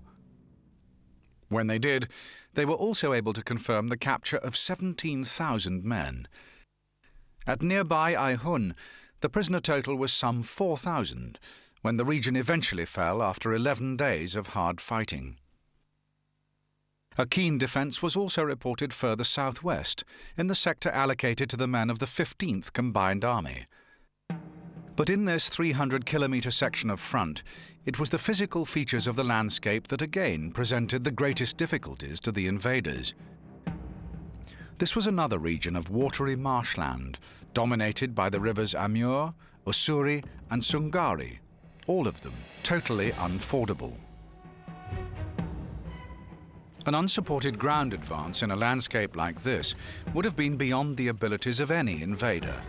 But the Soviet 15th Combined Arms Army was able to make good progress as soon as their attack began on the 9th of August. In the early hours of fighting, the vital river island of Tartar was seized by an amphibious operation involving the warships of the Amur flotilla. This river fleet proved to be a telling deployment, as 15th Army headed south towards Japanese positions at Hisinganchen and Fuchen. 2 brigades of minesweepers and cutters were able to provide vital troop mobility in the Manchurian wetlands, as well as giving artillery support for those troops taking the few reasonable land routes available. Here, as elsewhere on the 9th of August 1945, the Katyusha rocket launcher made a devastating impact on the defending forces. The strongest of land fortifications could not last long against the 132mm shells fired from the ships of the Amur flotilla.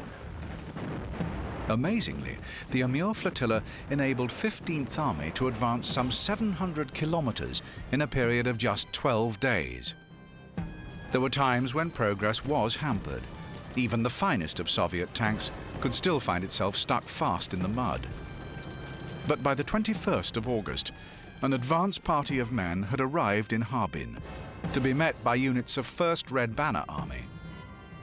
2 enormous forces of men had now connected with each other, and the battle for eastern Manchuria was all but over. It was the same story across a vast area of the Far East. 2nd Far Eastern Front was also detailed to act against the Japanese-occupied territories of southern Sakhalin and the Kuril Islands. Here, there was perhaps more than just military considerations behind the attack.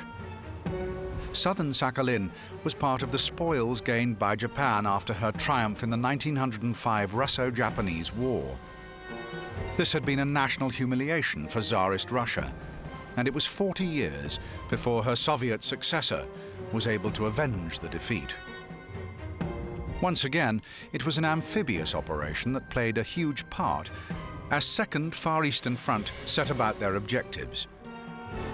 A 33-ship flotilla from the base at Sovetskaya Gavan was dispatched to support a ground attack from troops sweeping down from Soviet northern Sakhalin. Despite the fiercest of Japanese resistance, the whole of the island of Sakhalin was soon in Soviet hands. For the capture of the Kurils, an even bigger flotilla was required. 49 ships were used to land an entire division of troops for an assault against a well-established occupying force. Again, the fighting was ferocious, but the outcome was the same. When the Japanese eventually surrendered, the Soviet Union had gained control of the entire Kuril Islands chain.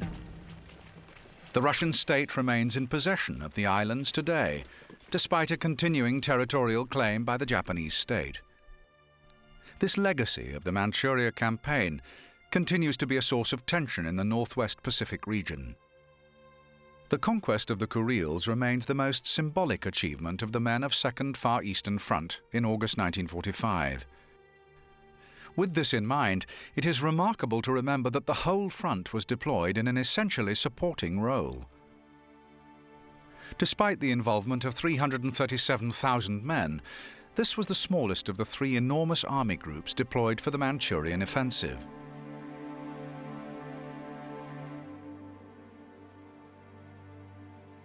All this time, to the west of the country, the 650,000 men of the Trans-Baikal front had been engaged in an advance every bit as dramatic as anything in the east.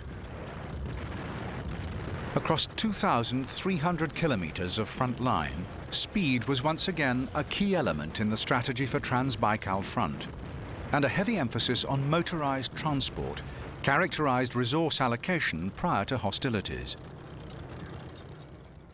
As soon as the Trans-Baikal began its attack on the 9th of August, the value of these transports was quickly demonstrated in the hostile territories of Mongolia and then Manchuria itself.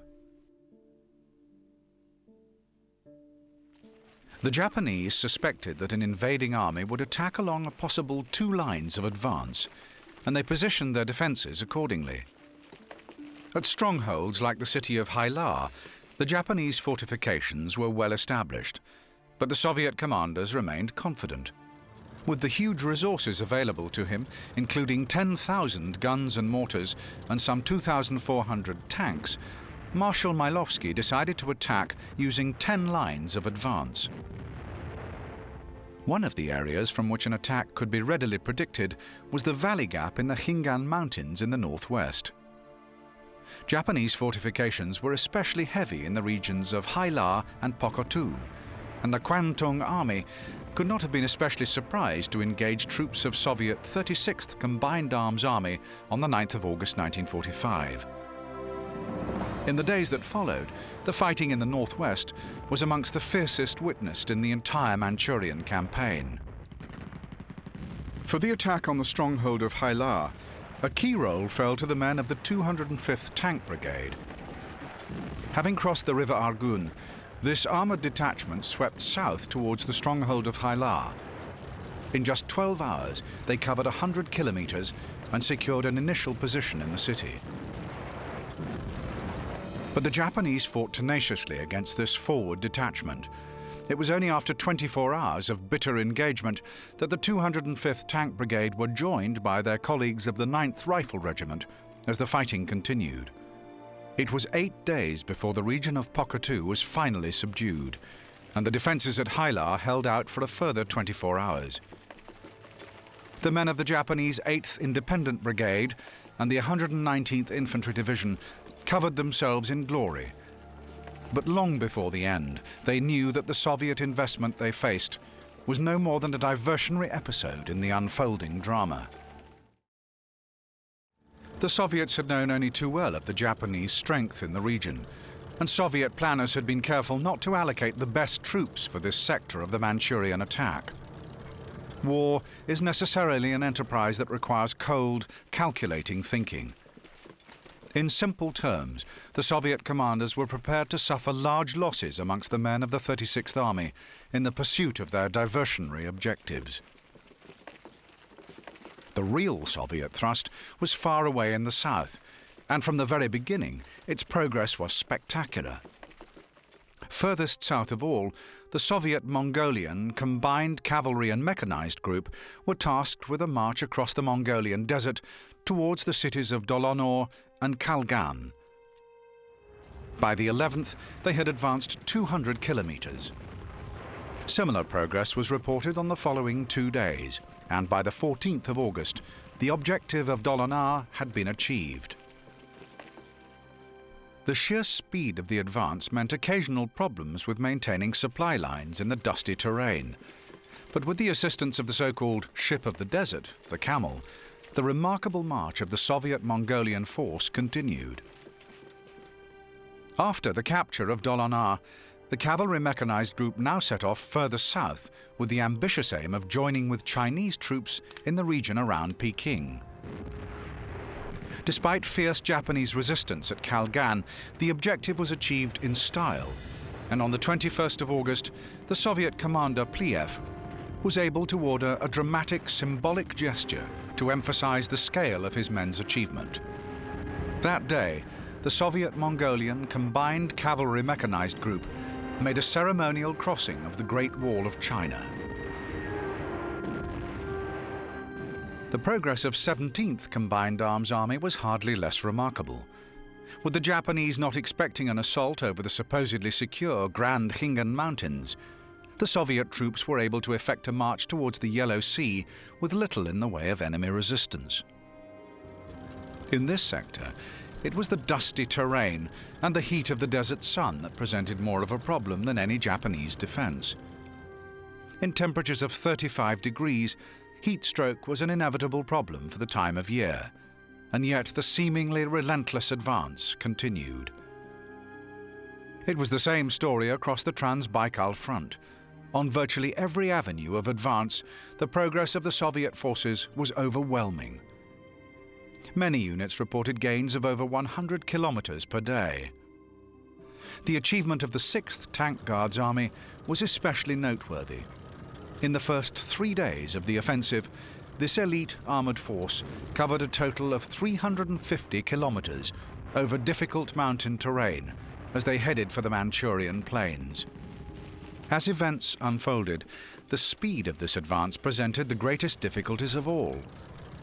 After crossing the Grand Hingan Mountains on the 11th of August, the 6th Guards Tank Army found itself immobile on the plains. The advance had been too good. Fuel had run out. But now the front commander, Marshal Malinovsky, demonstrated his commitment to the progress of the offensive.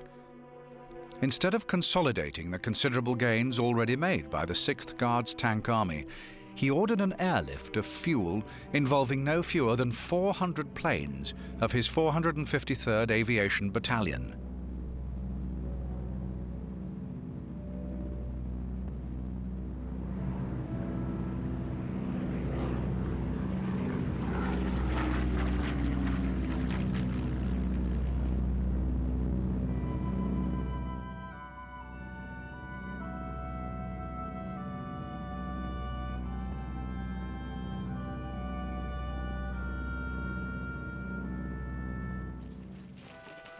By the time the advance was able to resume fully on the 13th of August, the situation on the Trans-Baikal front was already clear.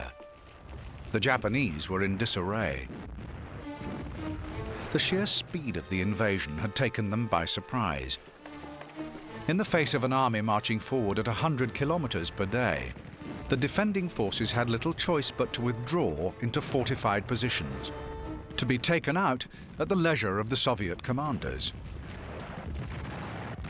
A well-organized retreat was impossible under the circumstances, and by the 14th of August, after just 5 days of fighting, the Japanese leadership knew that the battle for Manchuria was effectively over.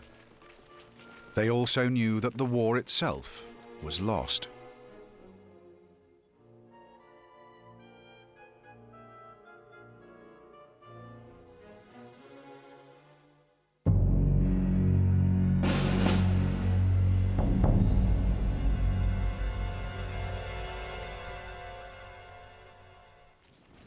It was on the 14th of August, 1945, that the Japanese Emperor Hirohito issued the order for the Imperial Army to cease fighting. 5 days after the second atomic attack, Japan accepted the Allied terms for surrender, and the Second World War was virtually at an end.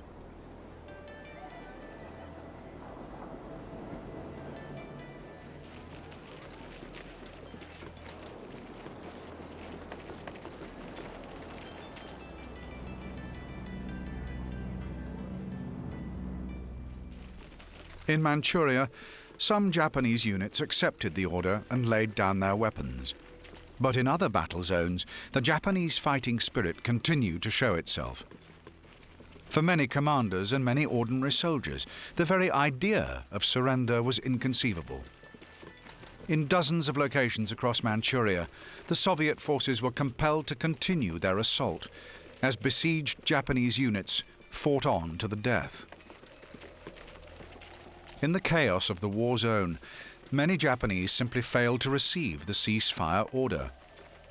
On other occasions, the order was ignored with defiance. But the overall success of the Soviet offensive was now indisputable. As the fighting petered out, Marshal Vasilevsky moved to capture every major population center, leaving the troops that chose to fight on isolated in the country.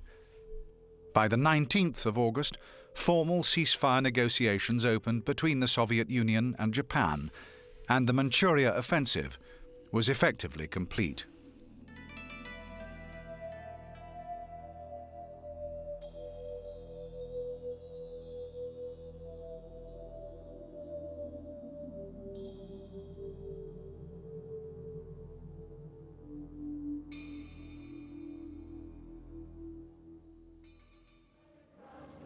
The puppet state of Manchukuo was now consigned to history. For its nominal leader, Henry Puyi, 10 years in a Chinese prison lay ahead. For the Manchurian population, the Soviet offensive was a great act of liberation, and the invaders were greeted as heroes. With the Japanese ejected, the path was clear for the restoration of Chinese sovereignty over the Manchuria region.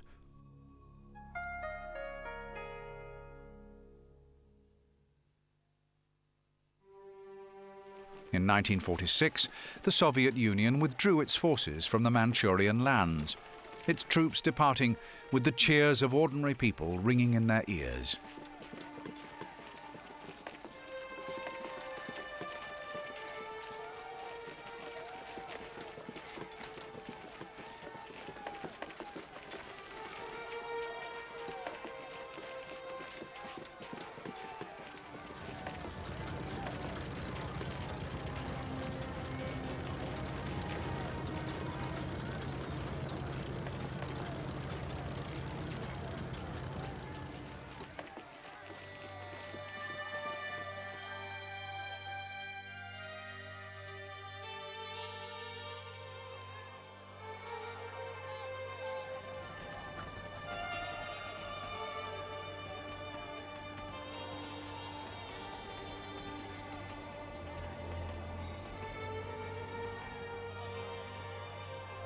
The acclaim was well-deserved.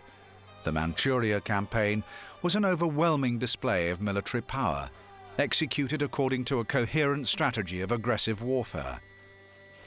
The scale of the Soviet victory can be suggested by the casualty figures published at the end of hostilities. According to the Soviet Union, over 87,000 Japanese were killed and some 594,000 taken prisoner.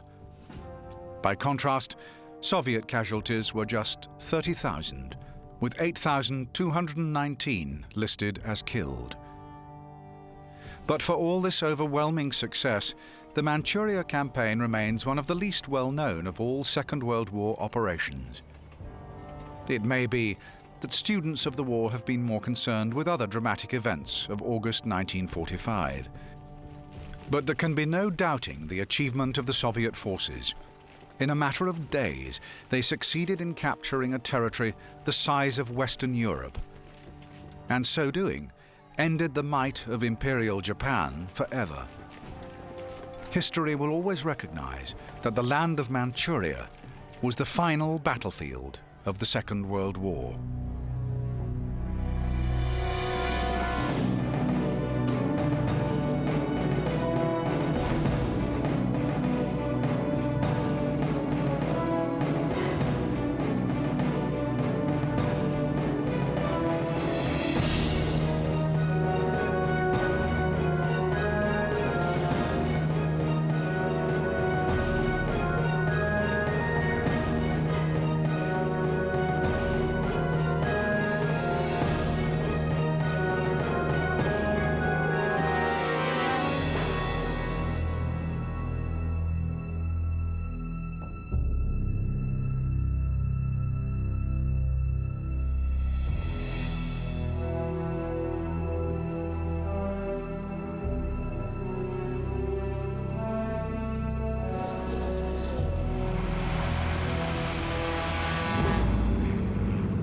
The momentous events of the morning of the 7th of December 1941 were to have a profound effect on the eventual outcome of World War II. It was then, on what President Roosevelt called a day of infamy, that a huge force of Japanese aircraft attacked the unsuspecting US Pacific Fleet anchored at Pearl Harbor in Hawaii.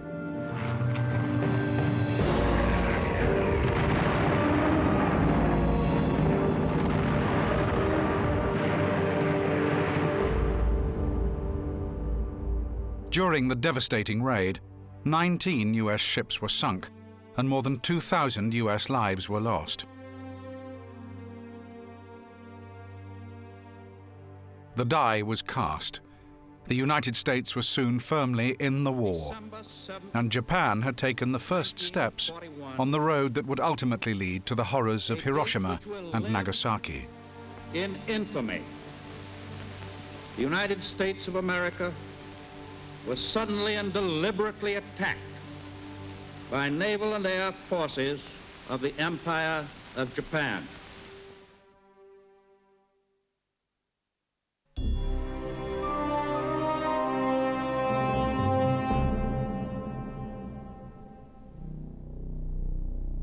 The origins of one of the most infamous episodes in military history can be traced back as far as the year 1905 and the unexpected Japanese naval victory over the Russians at Tsushima.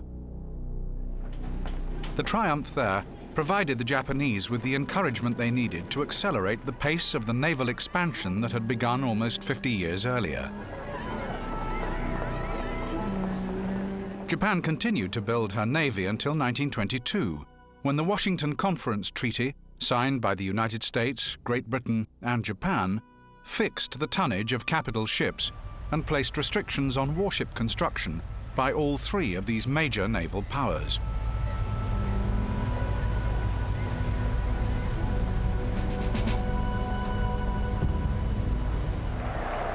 By the end of the 1930s, however, Japan was in the grip of fervent nationalism, and the world watched as political turmoil at home turned into outright aggression abroad. In 1931, Japan seized Manchuria, an act carried out in defiance of the Japanese government by the all-powerful military, and which directly threatened the open-door policy of the United States towards China and its huge commercial markets.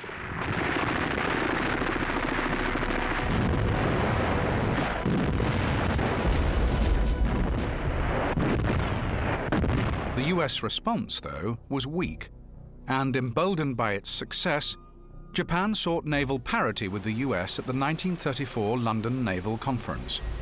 When this was refused, she withdrew, abrogating all existing agreements and treaties, and within the year, the pace of Japanese shipbuilding had increased to such an extent that her navy posed a considerable threat to the mighty US fleet in the Pacific.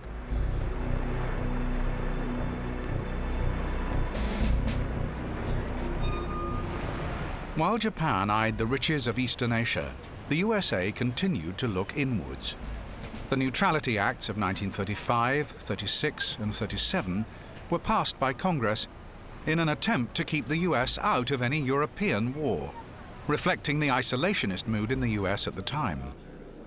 The country received a jolt, however, when, in 1937, the Japanese further extended their Chinese interests by seizing Inner Mongolia and northern China. Perhaps the American people, who were largely sympathetic to the Chinese, expected something more than Roosevelt's famous conciliatory quarantine speech in October that year.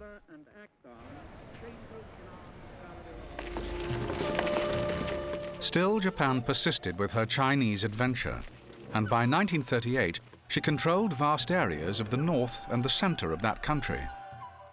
Not only this, but the methods of the Japanese army, which included the shelling of civilians, reached levels of savagery previously unseen.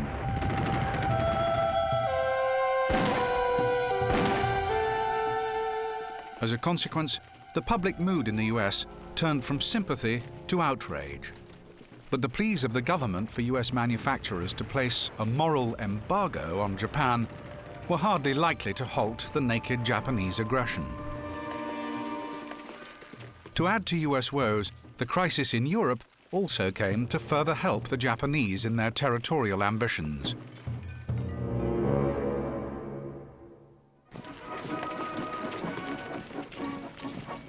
In March 1939, Adolf Hitler's armies marched into Prague. As they did so, Japan invaded the island of Hainan.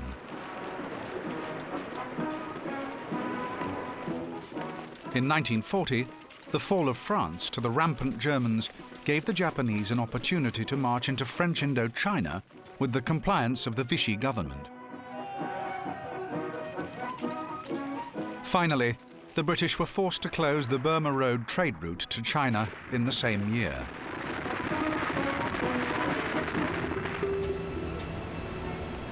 Events in both Japan and the USA were now moving as swiftly as those abroad. In July 1941, the USA placed a full trade embargo on Japan and froze her assets at home. In October 1941, Prince Konoe's largely moderate government fell, to be replaced by a new regime headed by the hawkish General Tojo. While in the USA, as the prospect of war loomed ever closer, Roosevelt wrestled with the twin problems of diplomatic necessity and military expediency. A final, unsuccessful attempt at mediation was made on November the 20th, 1941, a mere 6 weeks before the Pearl Harbor attack. War was now inevitable. The Japanese foreign minister even warned his ambassador in Washington that unless agreement could be reached before November the 29th, things were going to happen.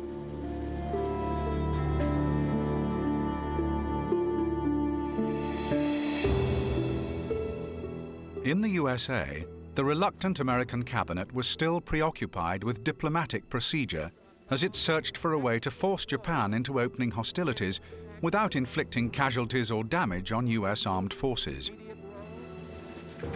Meanwhile, the American military was receiving decoded messages from the South Pacific that tragically it appeared to deem unimportant.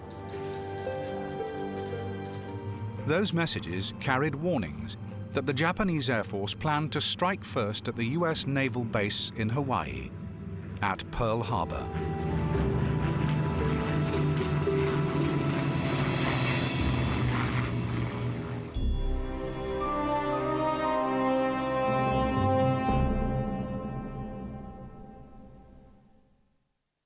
Yamamoto was Japan's greatest naval strategist and the man who planned the raid on Pearl Harbor. Not only was he a vastly experienced naval officer who had fought against the Russians at the Battle of Tsushima in 1905, but he had also spent time in the USA, firstly as a language student at Harvard University, and later as assistant naval attaché in Washington. His time in the US had imbued him with a healthy respect for the country that was now Japan's enemy, for he had seen at first hand America's enormous industrial manufacturing capabilities. Perhaps it was this that prompted the pragmatic Yamamoto to warn his countrymen during the early months of the war, "We can run wild for 6 months or a year, but after that I have utterly no confidence." In 1940, Yamamoto was given command of the flagship Nagato and overall command of the Japanese combined fleet. Nagumo was in command of the first air fleet, known as Kido Butai, and directed operations from the carrier Akagi. Nagumo had only a limited experience of carrier-borne warfare and was also a very cautious man.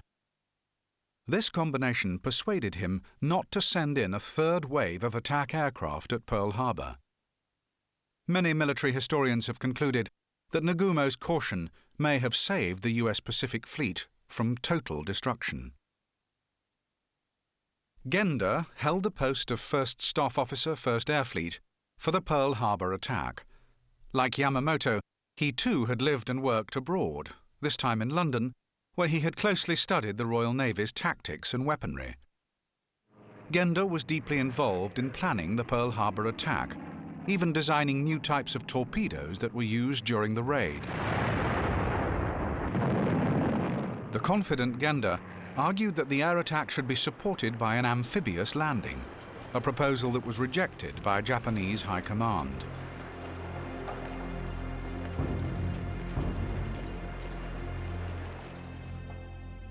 A hugely experienced combat pilot, with more than 3,000 flying hours to his credit, Fushida led the devastating first attack wave at Pearl Harbor. He too had been closely involved with the overall battle plan, drawing up strategy and tactics with his good friend Genda. Hard-working and capable, Fushida had also been responsible for pilot training prior to the attack.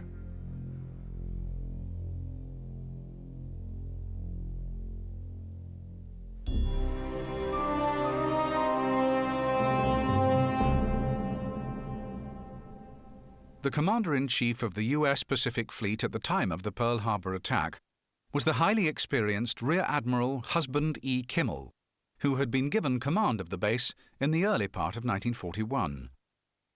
Kimmel had certainly been unhappy with the state of the defences at Pearl Harbor, and had instigated a rigorous improvement and training program, although he was constrained by poor supply and equipment. What was more, the US Atlantic Fleet had been the focus of attention by US High Command during 1940 and 1941. Throughout November, Kimmel had received warnings from Washington, including one on November the 27th, which read, "Consider this note a war warning. Unfortunately, the messages indicated that the principal threat to the base came from sabotage, and its defences were organised accordingly. Lieutenant General Walter C. Short commanded the Army forces at Pearl Harbor. A noted disciplinarian, with a reputation for carrying out orders to the letter, Short was also considered by his contemporaries to be unimaginative and lacking in initiative. Along with Kimmel, Short paid the price for the disaster at Pearl Harbor when he was dismissed shortly after the raid, a victim of his own short-sightedness and the general confusion which surrounded the US defense preparations.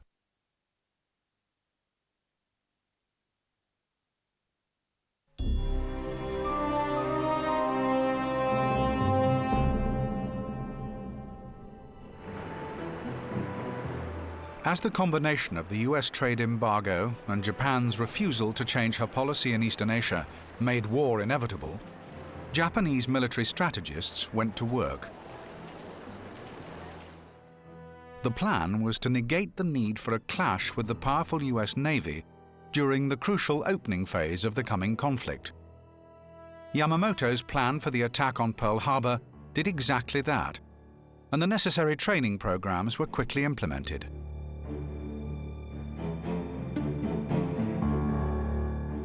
Echoing the past, the plan was given the code name Operation Z, the very same signal used by Admiral Togo at Tsushima 36 years earlier.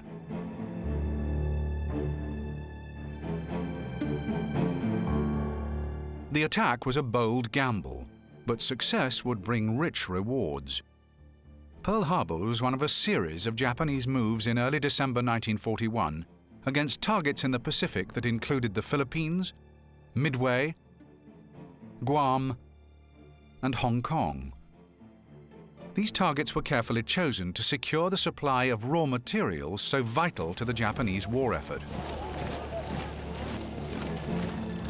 If the Japanese war preparations thus far had been energetic and vigorous, those by the US had been slow and not a little complacent. Still believing that a resolution to the crisis could be reached through diplomacy and that no military action would be taken while discussions continued, the US was simply not on the same war footing as Japan.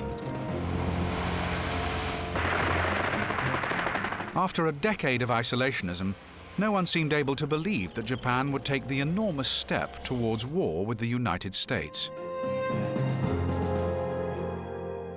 Certainly, the sheer distance between the two nations gave the US some sense of security, for it was believed, not unreasonably, that if war did come, it would be impossible for Japan to send a force against a US target without being detected. Perhaps it is with the gift of hindsight that it is obvious that the Japanese were preparing to strike, that the likely target was the US Pacific Fleet, that the defensive arrangements were inadequate, and that the US was issuing an unwitting invitation to the Japanese to strike.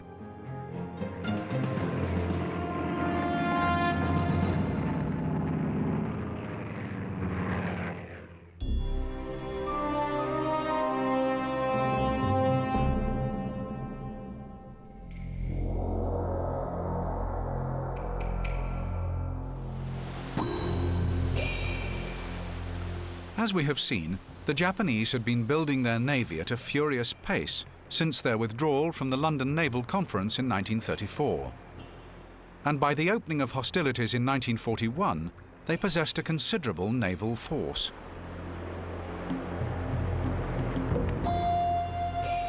This included 8 aircraft carriers, 10 battleships, 18 heavy cruisers, 20 light cruisers, and over 100 destroyers. A further 60 ships of various classes were under construction. In addition to this, the Japanese seamen and air crews were highly motivated and trained. They knew exactly what was expected of them as they approached Pearl Harbor. This training, along with a fearlessness that came from a belief that it was an honor to die for the emperor, made the Japanese a formidable foe.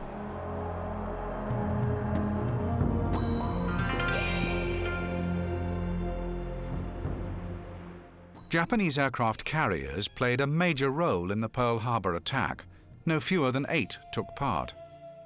They ranged in weight from just under 16,000 tons to over 38,000 tons and carried 10, 8 and 5-inch and 25mm guns. The Japanese aircraft carriers could carry between 71 and 91 aircraft and could sail at speeds of up to 34 knots, although the fleet always travelled at the speed of the slowest vessels, which were always the support tankers.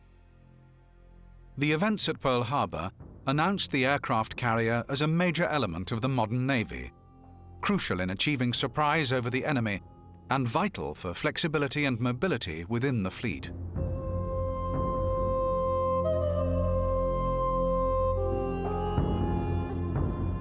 No less important were the aircraft aboard the carriers that provided the cutting edge of the attack.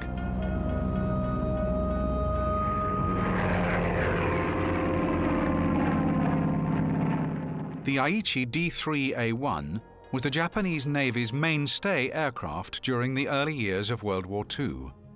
A purpose-built, 2-seater dive bomber, it was powered by a Mitsubishi Kinsei 44 engine whose 44 cylinders allowed a top speed of some 240 miles per hour. With a range of 1,130 miles and a ceiling height of 34,450 feet, the plane carried a 550-pound bomb under the main fuselage with 2 smaller 66-pound bombs under each wing.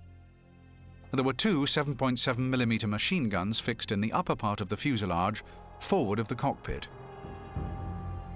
470 Aichi D3A1 aircraft were produced during the war.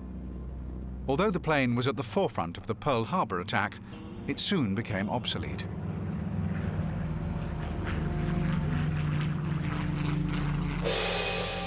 The Nakajima B5N2 was a torpedo bomber crewed by 3 men. Powered by a 9-cylinder Nakajima Sakai engine and with a top speed of 235 miles per hour, the plane had a range of 1,235 miles and had a maximum operational height of 27,100 feet. It was able to carry either a 1,764-pound torpedo or 3 551-pound bombs. Armed with a rear-facing 7.7mm machine gun, more than 1,100 Nakajima torpedo bombers were produced by Japan during the war.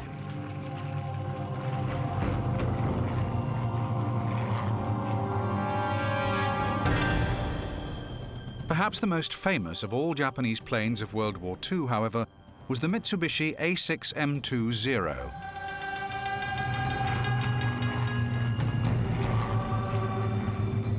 "90 of these deadly fighter aircraft attacked at Pearl Harbor, 50 in the first wave and 40 in the second. Crewed by a single pilot and with a top speed of 316 miles per hour, the Zero could operate to a height of 32,800 feet, and with the use of a drop tank under the main fuselage, it could fly to a range of 1,930 miles. The Zero's 2 20mm wing-mounted cannons and 2 7.7mm machine guns located in the upper fuselage were complemented by the provision of an external bomb load of up to 130 pounds. 11,200 Zeros were manufactured during the war.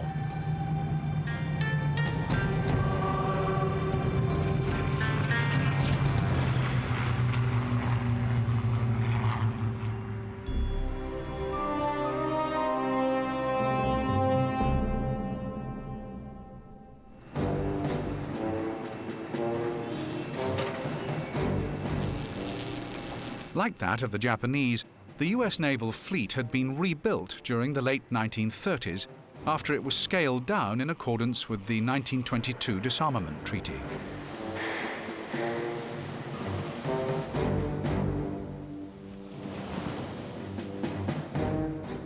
There was little public appetite for the task as the country continued to look inwards, ignoring the growing threat to world peace from potential enemies in both the East and West.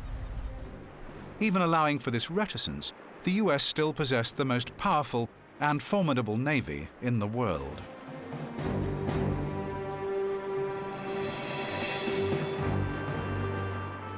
It was in 1940 that the decision was made to house the US Pacific Fleet permanently at Pearl Harbor in Hawaii. It was not a popular posting for the men of the US Navy. Remote from the US mainland and lacking in facilities, the base soon gained a reputation for repetitious exercises and monotonous routine.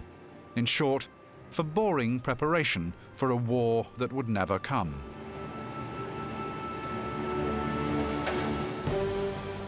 All these factors contributed to an air of complacency that would be shattered on December the 7th.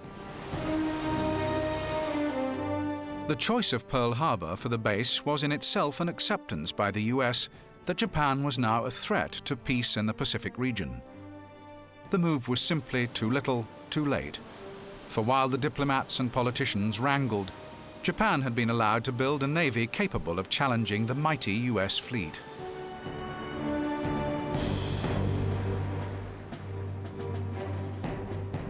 There was in fact a radar system in use on the day of the Pearl Harbor raid, with no less than 5 early warning stations placed around the base to provide information on incoming enemy ships or planes. Indeed, the radar station at Opana clearly picked up Fushida's attack force and relayed accurate information on its size, speed, and direction.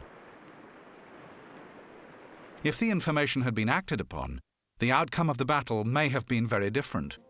But tragically, the authorities chose to discount what the radar was clearly telling them.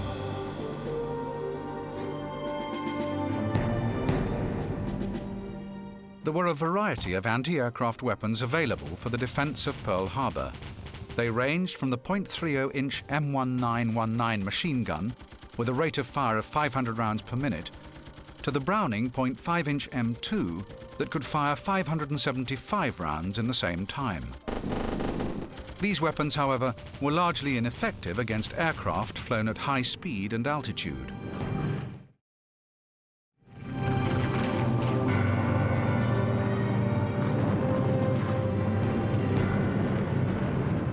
The 3-inch and 5-inch anti-aircraft guns stationed at Pearl Harbor could fire 25 rounds per minute up to heights of 30,000 feet, and would have been more effective had the Japanese not achieved the vital element of surprise.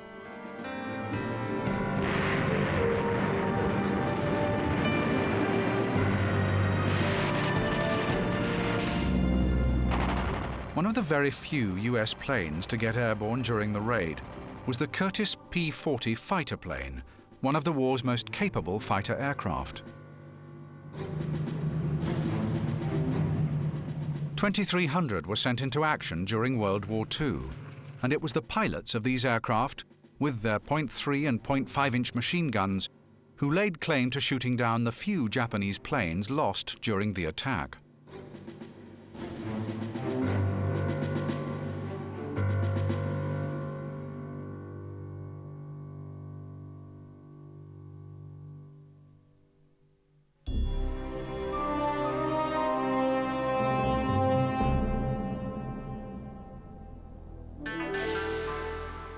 The attack on Pearl Harbor was carried out by the Japanese First Air Carrier Fleet.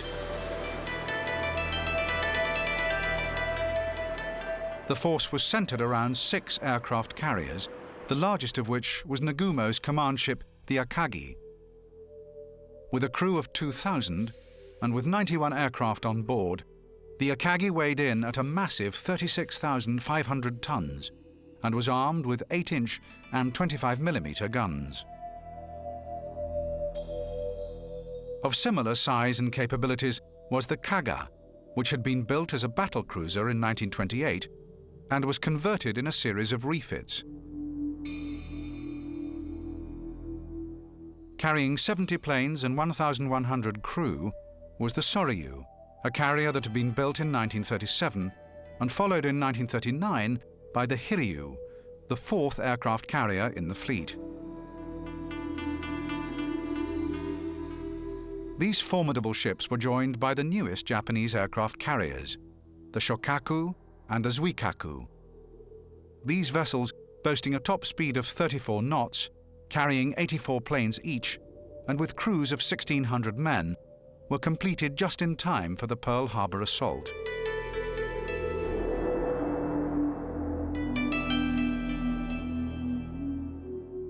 The 6 carriers of the Japanese fleet would send a total of 355 aircraft into battle on December the 7th.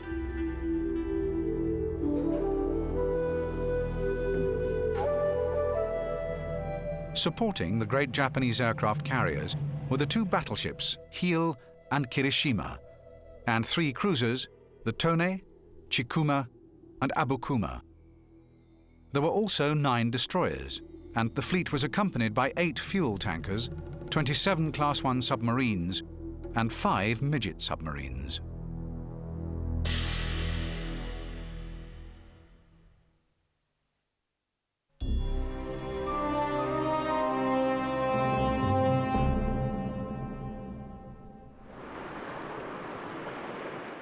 On December the 7th, there were almost 100 ships at anchor at Pearl Harbor, but crucially, no US carriers were among them.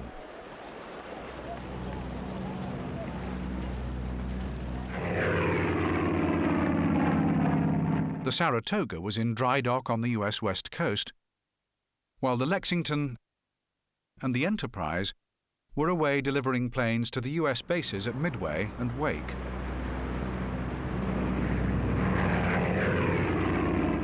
These ships had been prime Japanese targets, and if their absence was a blow, there would be many other opportunities to do real damage.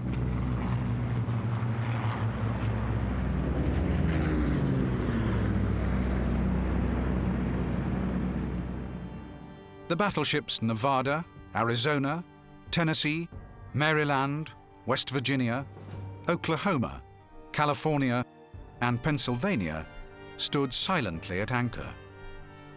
With them were 29 destroyers, 4 submarines, 23 minesweepers, and an array of seaplane tenders, cargo, and repair ships.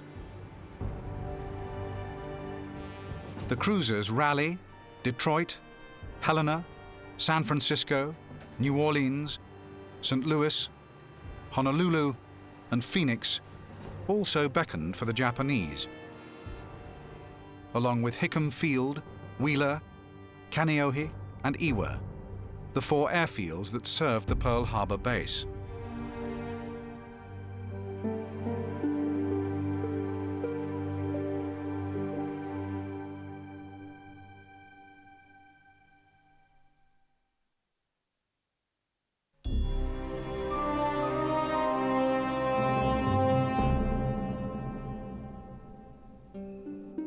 The attack fleet that would strike Pearl Harbor left its assembly point at Tankan Bay in the Kurile Islands to the northeast of Japan on November the 26th, 1941. Ahead lay a journey of some 3,000 miles. It was a nervous voyage, made in radio silence, that took the fleet outside the usual shipping lanes. For the Japanese knew that secrecy and surprise were absolutely vital to the success of the mission.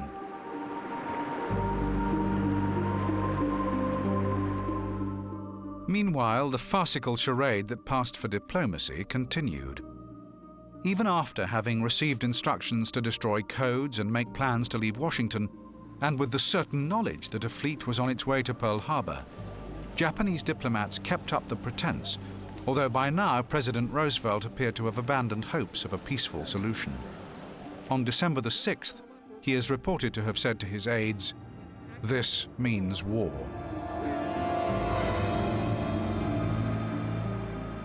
Roosevelt was very soon to be proved correct, for just after midnight on December the 6th, the Japanese strike force arrived at their destination, a position 230 miles north of Oahu Island from which the attack would be made. Operation Z was about to begin.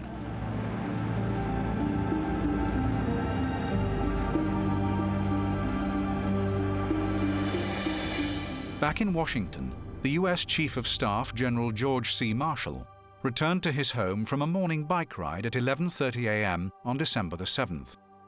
There, he found a copy of a decoded Japanese message that had been waiting for him for more than an hour. Its contents prompted Marshall to send an immediate warning to the Pearl Harbor base. The Japanese are presenting at 1 p.m. today Eastern Standard Time what amounts to an ultimatum. Also, they are under orders to destroy their code machine immediately. Just what the significance of the hour may have, we do not know, but be on the alert accordingly. Unfortunately, this handwritten message did not arrive until after the first Japanese aircraft had screamed down from the blue skies above Pearl Harbor to drop their deadly payloads.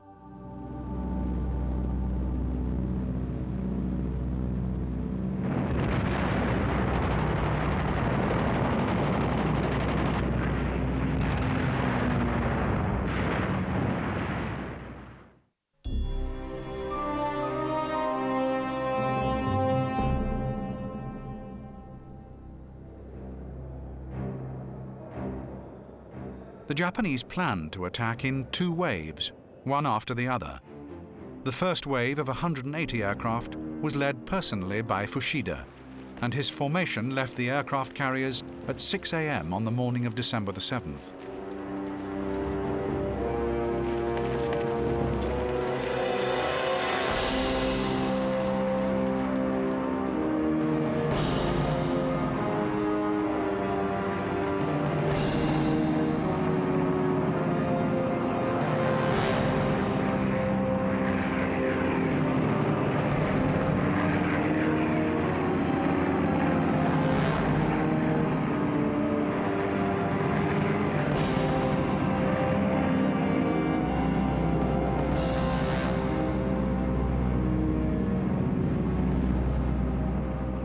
More than an hour before the first bombs dropped, US radar detected the onrushing Japanese force.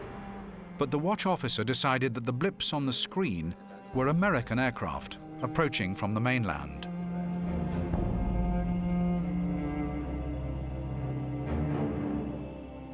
At 7:55 a.m., bombs began to smash into the US fleet, and the famous words were broadcast, "Air raid Pearl Harbor. This is no drill."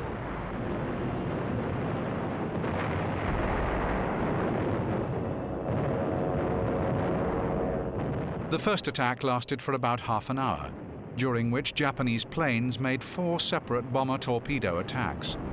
Their target was Battleship Row on the southeast shore of Hawaii, where the US battleships were lined up invitingly next to each other.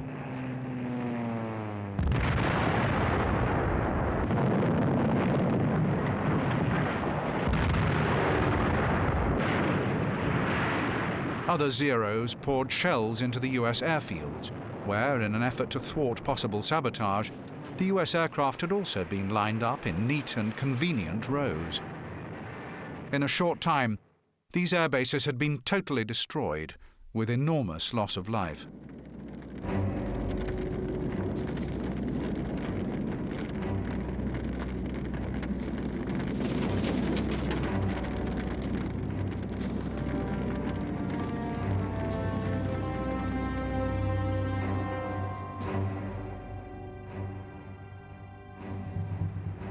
The planes attacking the battleships had been allotted particular targets, and their torpedoes soon found their mark. The battleship Arizona fared worst. The torpedoes and bombs that slammed into her turned the ship into a blazing inferno that rapidly sank beneath the waters of the harbor. With her went more than 1,000 members of her crew, who were trapped beneath decks.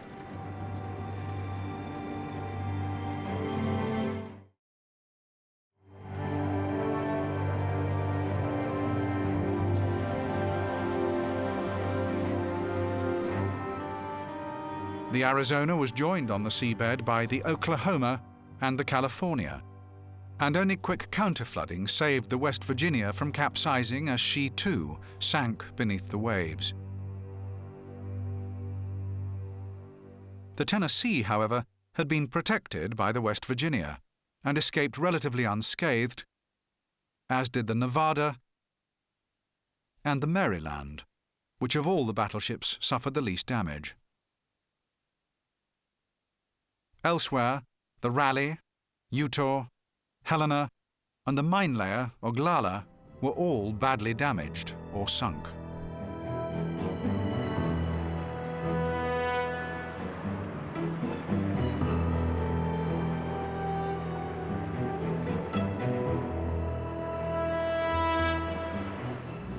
It was 8:25 a.m. before the first wave of Japanese attacks ended. After a brief lull, the second wave of 170 aircraft led by Lieutenant Commander Shimazaki arrived to continue the devastation of the base. But they were not to find life quite so comfortable as the first wave.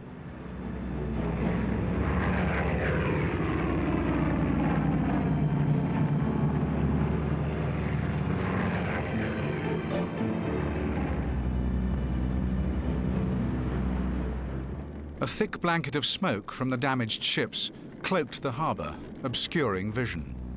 Furthermore, US personnel had manned anti-aircraft guns and, showing great bravery in the face of overwhelming odds, had attempted to fight back.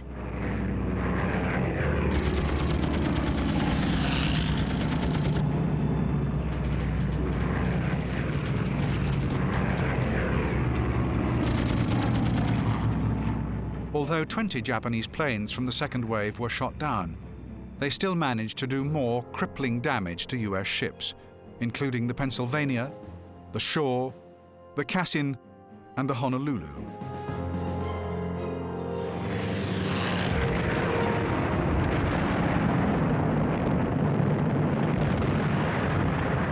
The fighting over the harbour raged until 9:45 a.m., when at last the Japanese attackers turned for home.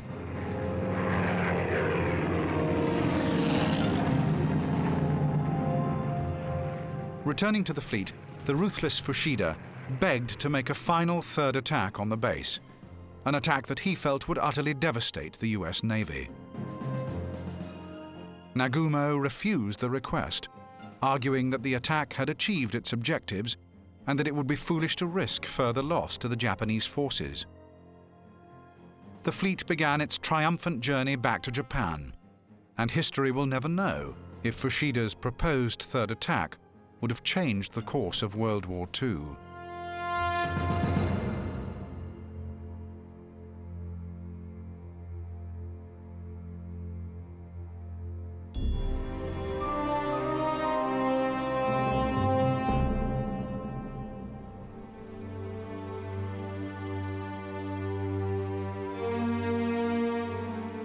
The Japanese left behind them a scene of total devastation and destruction. In less than 2 hours over the target, they had sunk or severely damaged 8 battleships, 3 cruisers, 3 destroyers, and 8 various other ships.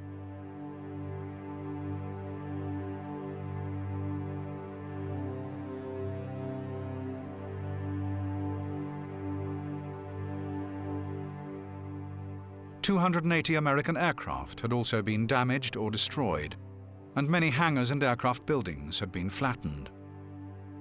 The cost in lives to the USA was immense. 3,500 people had become casualties. Of these, 2,403 had been killed.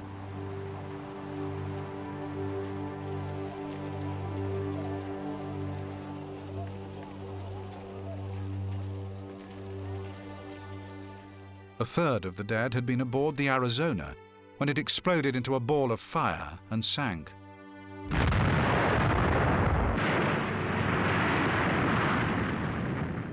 By contrast, the Japanese lost 5 midget submarines and 29 aircraft, these from an attack force of 360 planes. There was no doubt that as a military operation, Yamamoto's attack had been a stunning success that had, in the short term at least, removed the threat to Japan posed by the US Navy. The victory had been achieved against an underprepared and complacent enemy who had chosen to ignore the clear signs of an impending attack and had been severely punished.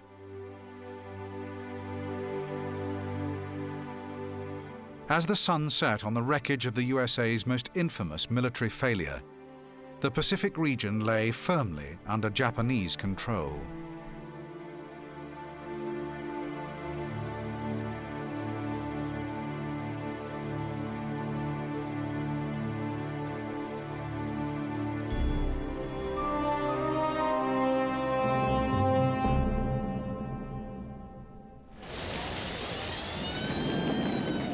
Pearl Harbor may have been a military success, But when viewed in a wider context, the entire episode was without doubt Japan's greatest mistake. The attack had been completely unnecessary. The Pacific Fleet would have been unable to stop Japan's initial advances in any case. What better way to bring America, with all its military and industrial might, into a war that it had previously tried desperately to avoid? All meaningful debate in the US about what would be achieved by going to war for the second time in 20 years was ended. The American mood of isolationism was replaced by a desire for revenge. Eventually, Japan would pay dearly for its day of glory.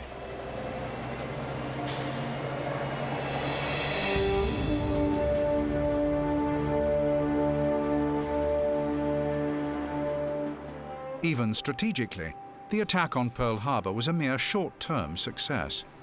The biggest prize, the great US aircraft carriers, had after all been out of the harbor at the time of the attack. And the fact was that many of the battleships and destroyers damaged in the attack were soon restored to the fleet. The Nevada, for example, played its part in the bombardment of Iwo Jima and sailed as part of the Allied invasion fleet at Normandy. California, Tennessee, and West Virginia all returned to haunt and harry the Japanese during the US advance in the Philippines.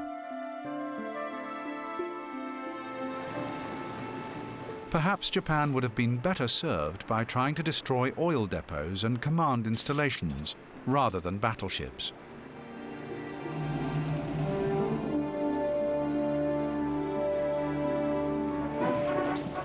After the attack, Hitler was persuaded by Japan to join with them in the struggle against America. This too would prove to be an enormous blunder. Although the US regarded Germany as an enemy, how would she have gained public support for a war in the West while fighting Japan in the East? Hitler made such questions unnecessary with his declaration of war on the USA, and as a consequence, the Allies were able to agree a worldwide strategy to defeat, once and for all, the twin foes of Imperial Japan and Nazi Germany.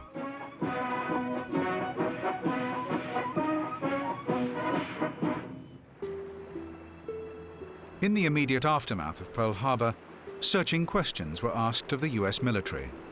How had this disaster been allowed to happen? Why were US forces on the base so unprepared for the attack?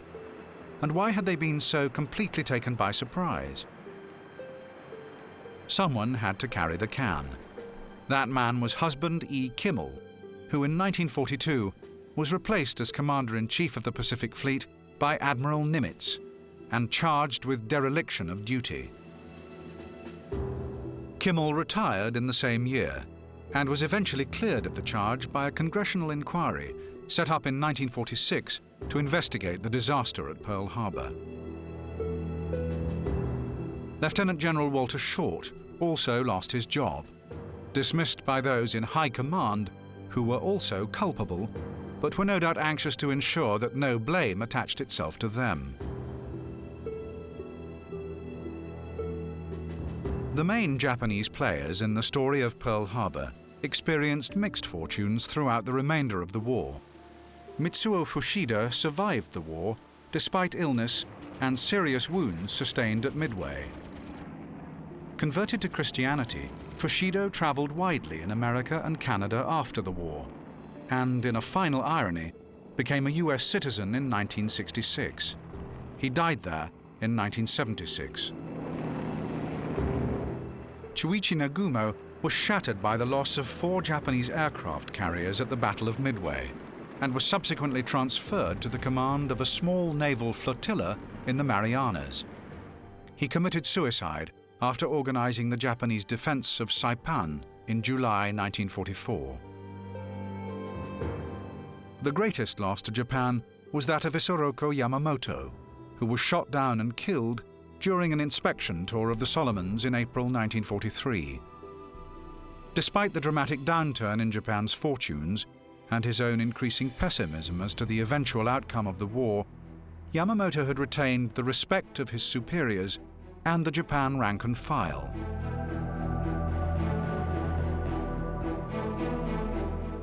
His death came as a severe and untimely blow to the Japanese cause.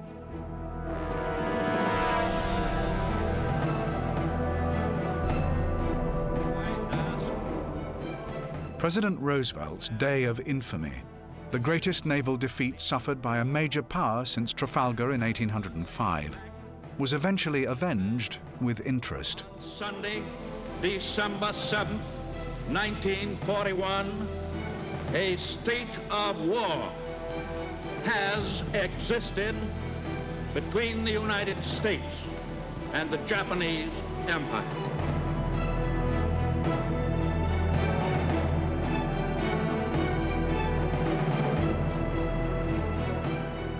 The world has not forgotten that catastrophic day in December 1941, when the war came to America, and America came into the war.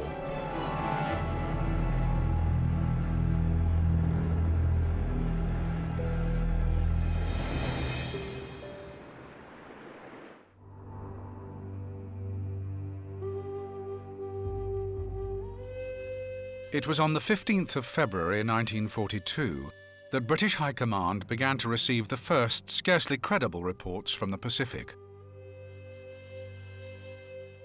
The reports confirmed that Singapore, Britain's Gibraltar of the East, had fallen into the hands of the Japanese.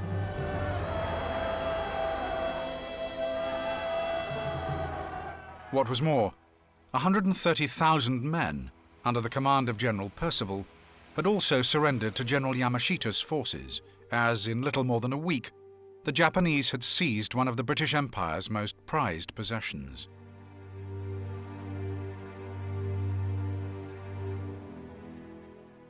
As usual, a somber Winston Churchill reflected the mood of the country when he described the loss of Singapore as the greatest disaster and capitulation in British history.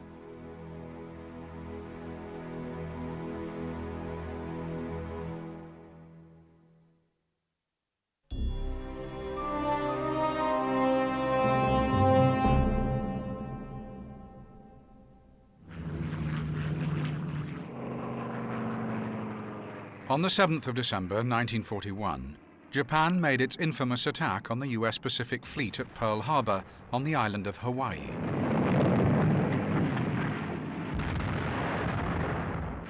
The attack was no isolated adventure. It was part of a carefully planned strategy that had as its objective the conquest of Southeast Asia.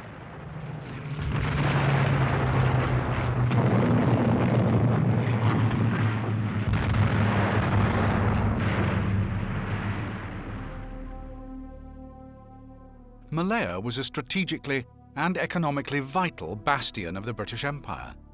At that time, the Malay states provided more than half the world's tin ore and natural rubber, and they had been identified by the Japanese as territories vital to their expansion in the region as far back as 1938, in the now infamous Greater East Asia Co-Prosperity Sphere. It was this crucial area that Japan intended to conquer, with the final prize being at the very southern tip of Malaya, the historic British fortress at Singapore. Nothing was left to chance.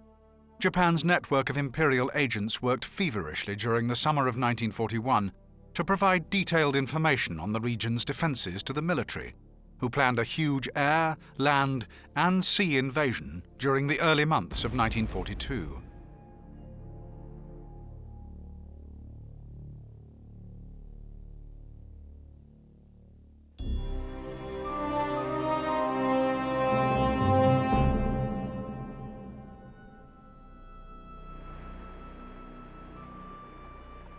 Japanese High Command had long since concluded that the conquest of Malaya and the capture of Singapore could not be achieved by an assault on the fortress from the sea. For the British had strengthened Singapore's defences with enormous 15-inch guns.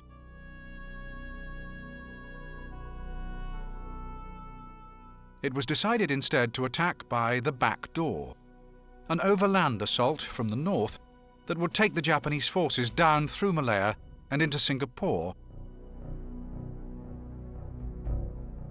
Plans were therefore drawn up for landings to be launched from the Gulf of Siam, which would put troops ashore at Patani, Singora, and Kota Baru.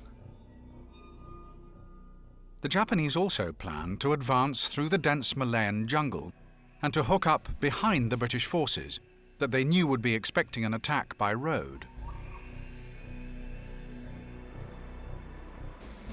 Like the attack on Pearl Harbor, the Japanese realized that the element of surprise was crucial to the success of the whole ambitious operation, and it was decided not to carry out preliminary bombardments of the landing positions. It was a sign of the confidence of the Japanese that the plan allowed only 100 days to secure victory.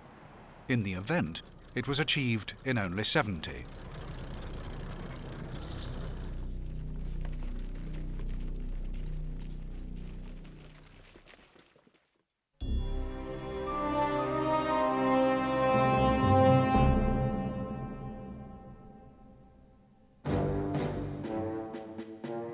The British strategy for the Far East was centred on the defence of Singapore itself. Huge amounts of money, some £60 million, had been spent on strengthening the fortress there, and the project had become something of a political hot potato during the 1930s.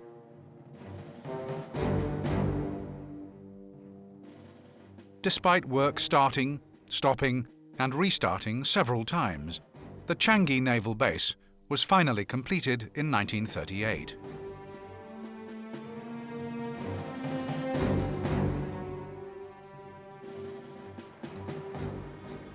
As we have already seen, the defences at Singapore had been constructed solely to withstand an invasion from the sea.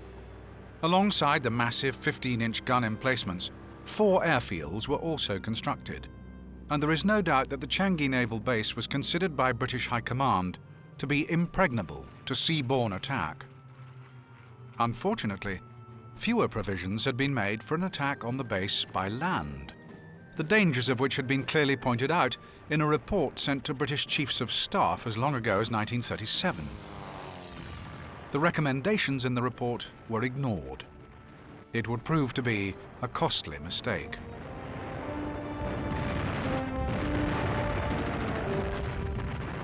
Like the Americans at Pearl Harbor, the British cause was not helped by a general lack of respect for the fighting capabilities of the Japanese. The British also believed that it would be impossible for the Japanese to launch a surprise attack from the sea, simply because Japan was so far away. They also reasoned that if an attack did come, they would also be able to rely on help from the US Pacific Fleet in Hawaii. All these factors combined to produce a sense of complacency at the Changi base that the Japanese were quick to exploit.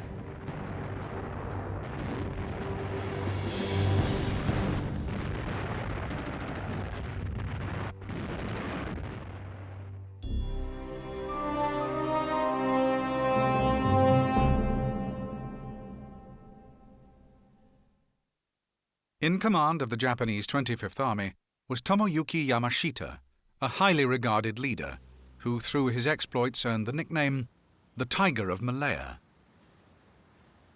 A superb strategist, Yamashita had been sent on a special military mission to Germany and Italy in 1940, during which he had meetings with Hitler and Mussolini.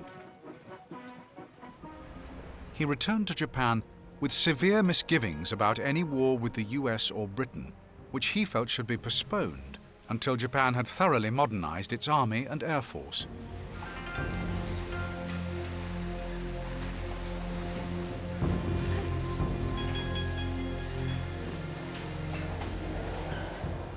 That view did not match with the nationalist fervor and mood for action that swept through pre-war Japan.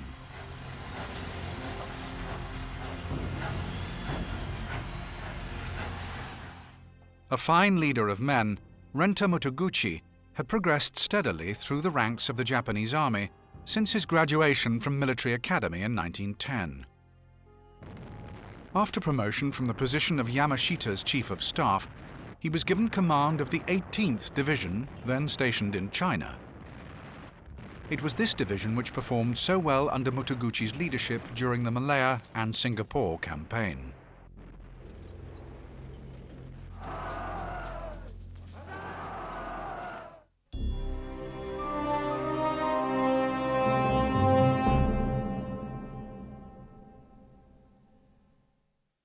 Arthur Percival had been commander of the British forces in Malaya since July 1941, after a distinguished career during which he had served as a divisional commander in Britain and General Dill's Chief of Staff in France. The problems facing him, as the Japanese poured into Malaya, though, were different from any he had confronted before. Suddenly, he was placed in charge of poorly prepared troops that were being asked to repulse a confident, highly motivated and determined enemy. If Percival was to prove unequal to the task, it was questionable whether any Allied general, given the same resources, would have been capable of shielding Malaya and Singapore from the Japanese invaders.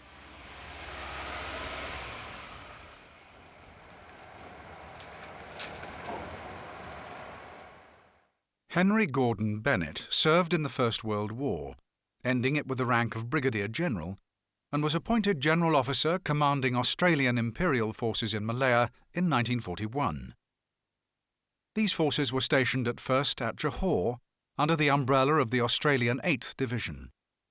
Under Bennett's command, the Australians were responsible for some courageous delaying actions as the Japanese advanced through Malaya, particularly at the River Mwar, in January 1942.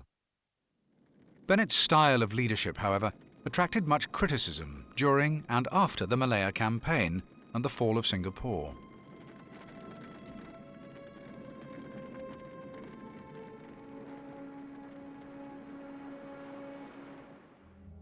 Sir Robert Brooke Popham had retired from active service in 1937 to become Governor of Kenya, but he was recalled and appointed Commander of British forces in the Far East. He inherited an area chronically short of aircraft and in poor shape for aerial defence. But Brooke Popham was unable to convince High Command in London of the seriousness of the situation. A recommendation to annex Siam, which would have made the Japanese invasion of Malaysia much more difficult, also went unheeded. And Brooke Popham's replacement had already been appointed when the Japanese forces themselves arrived there in December 1941. An excellent leader of men, Lewis Heath commanded the Indian forces present during the invasion of Malaya and the struggle for Singapore. Heath was a fine tactician and strategist who had spent most of his military career on the northwest frontier of India. Heath had a difficult relationship with Percival, who did not share his confidence in the ability of Indian troops, or have any great faith in Heath's abilities as a commander.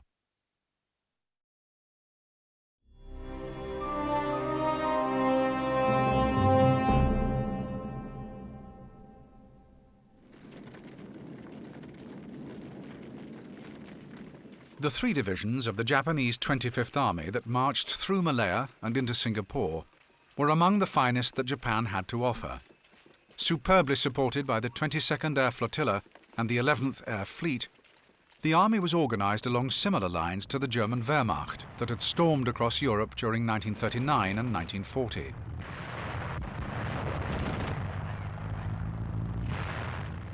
Field commanders were expected to make decisions during battle without reference to their high command, an innovation which helped Japanese forces exploit local successes quickly and win victories often over numerically superior and better equipped enemies. Capably led and bolstered by the support of 200 tanks, these Japanese forces were fearsome opponents who made full use of several unusual tactics, including advancing through southern Malaya on an enormous fleet of bicycles.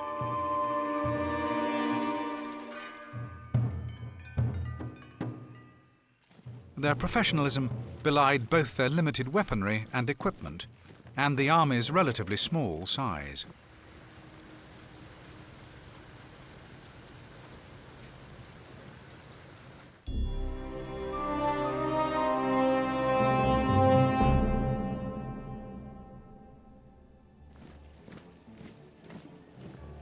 The British and Empire troops that were expected to face the crack divisions of the Japanese army were poorly prepared and under-trained. The Far East was hardly a British priority in late 1941. That honour fell to the Middle East, and in particular North Africa. And while the British troops lacked nothing in courage, they were simply not prepared for the region's climate and conditions.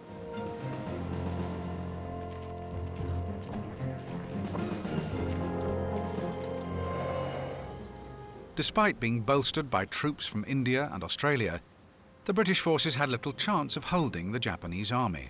Indeed, one historian concluded after the war that it was General Percival's great misfortune to preside over a hopeless campaign with an ill-equipped and wrongly trained army. And it's difficult to see how British High Command can have been surprised at events as they unfolded. Completely let down by pre-war politicians with dubious motivations and peacetime agendas, the army was cast adrift to fend for itself now that war had come, a hapless victim of political ignorance and indifference.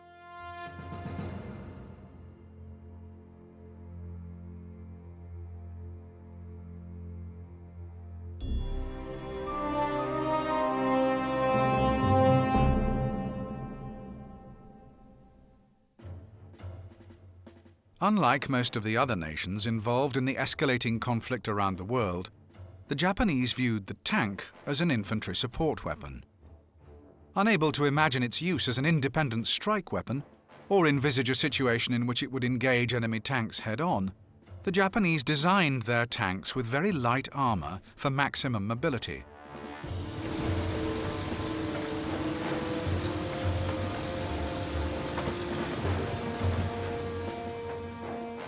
Although equipped with much smaller guns than US and British tanks, some Japanese tanks had the unusual design feature of a rear-facing machine gun.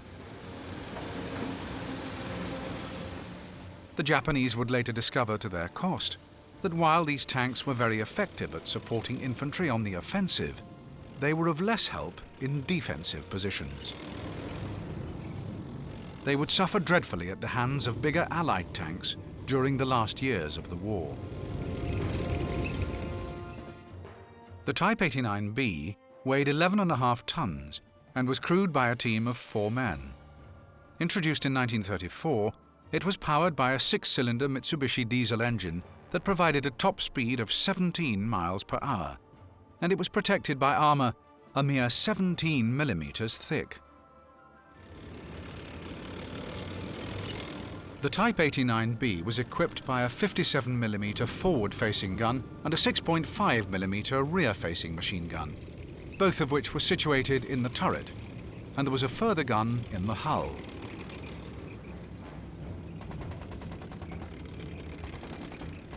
The Type 89B was also employed by the Japanese Navy and used in amphibious landings.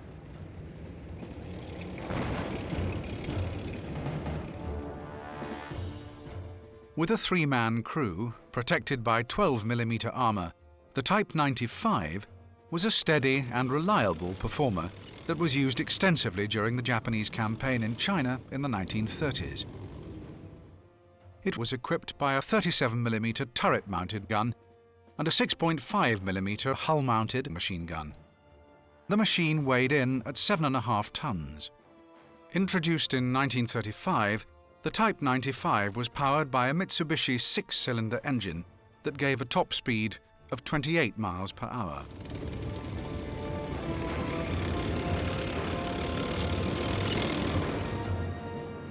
Japanese High Command quickly identified the need for an effective long-range bomber aircraft if the campaign in the Pacific was to be successful. And the G4M1 was introduced to fulfill the role in 1941. It was powered by 2 Mitsubishi 14-cylinder engines that gave a top speed of 265 miles per hour.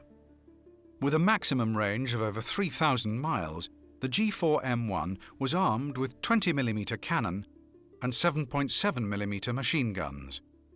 The aircraft could carry 1,000 kilograms of external bombs or one 1,764-pound torpedo.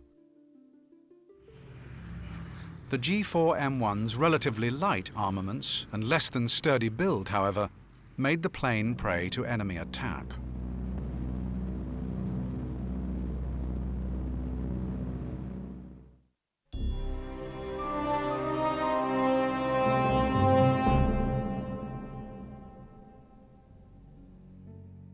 The main weapons at the British base in Singapore were the enormous 15-inch coastal guns. These were supported by 6 9.2-inch guns, a number of 6-inch guns, 3.7-inch anti-aircraft guns, and a range of machine gun emplacements. Also sent to Singapore, with orders to impede the expected Japanese landings, were the battleships Repulse and the Prince of Wales, sailing under the codename Force Z. Extensive use was also made of reconnaissance aircraft by British forces in the region. Among the reconnaissance aircraft which saw action in Singapore were the Consolidated Catalina flying boat and the Bristol Blenheim. But the best was probably the Lockheed Hudson, which was introduced in 1939. Powered by 2 Wright Cyclone 9-cylinder engines, the Lockheed Hudson had a top speed of 222 miles per hour and an operational range of 1,960 miles. The aircraft was armed with .303-inch machine guns and had an internal load capacity of 1,350 pounds.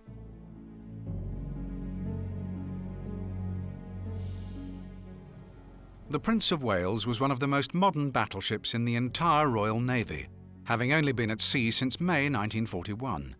It weighed 43,000 tons and could travel at speeds of up to 28 knots. The Prince of Wales was equipped with a formidable array of armaments that included 10 14-inch guns, 16 5.25-inch guns, and 32 2-pounder guns. The battleship carried a crew of more than 1,400 men.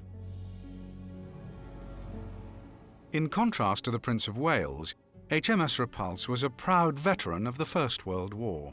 She was a battle cruiser that weighed 35,000 tons and carried a crew of 1,309 men. With a top speed of 29 knots, her thin armour was protected by 6 15-inch guns and a series of 4-inch guns. Although the Repulse was considered a fast, capable ship, she was to prove no match for the Japanese torpedo bombers that swooped down on her during the battle for Singapore.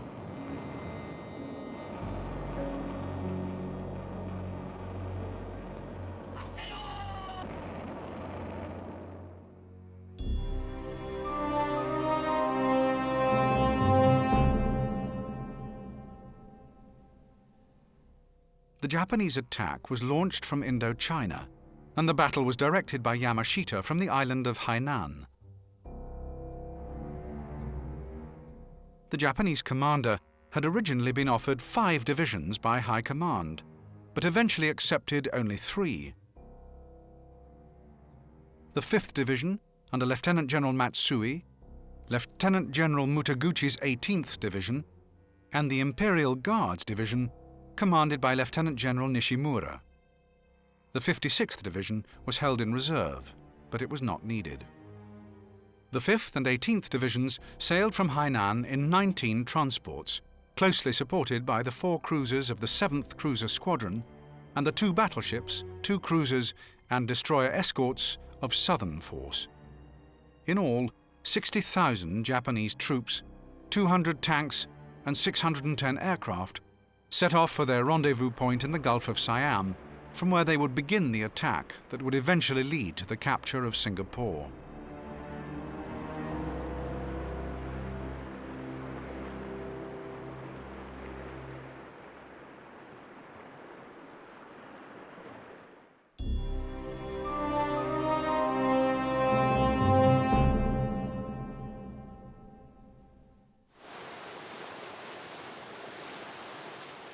The British Naval Squadron, Force Z, arrived in Singapore on the 2nd of December 1941, sailing under the command of Admiral Phillips.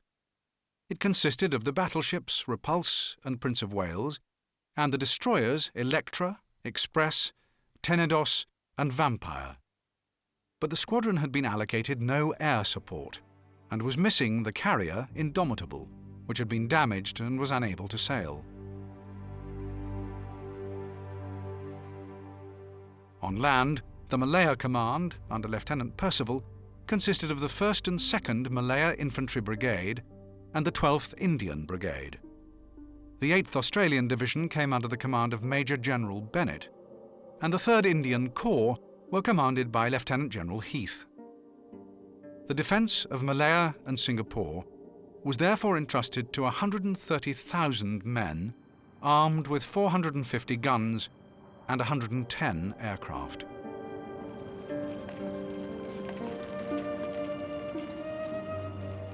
Although the army was able to make use of a number of armoured cars, no tanks were available for use against the Japanese invasion force.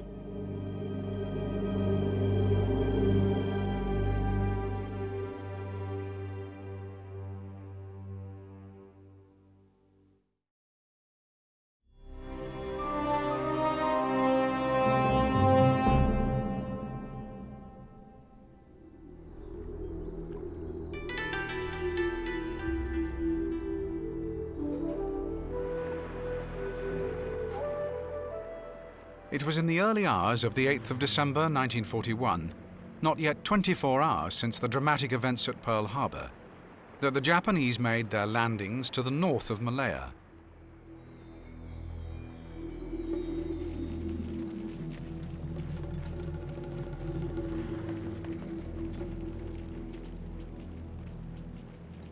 There were 3 landing sites. The first, at Kota Bharu, acted as a diversion for the main landings to the north at Singora and Patani. But it was not long before these main forces had driven to the south and expelled the 9th Indian Division from Kota Bharu itself.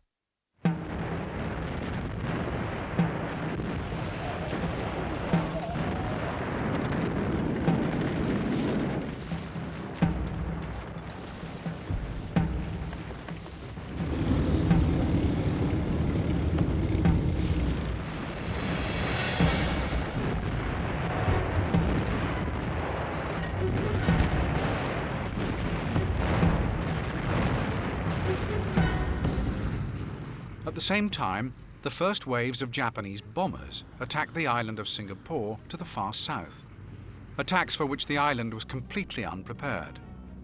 Bombs also fell upon exposed airfields, and many British aircraft were destroyed.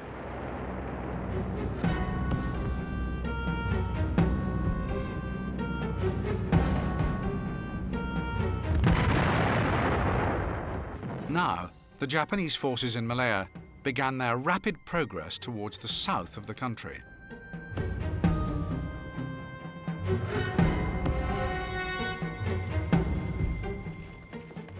At sea, disaster also struck. Alerted to the Japanese fleet sailing towards Malaya, Force Z had left Singapore on the 8th of December, protected by appalling weather. It was not long, however, before the weather cleared and the British ships were spotted by Japanese aircraft. Admiral Phillips aboard the Prince of Wales realised the danger to the fleet and tried to return to Singapore via Quantong.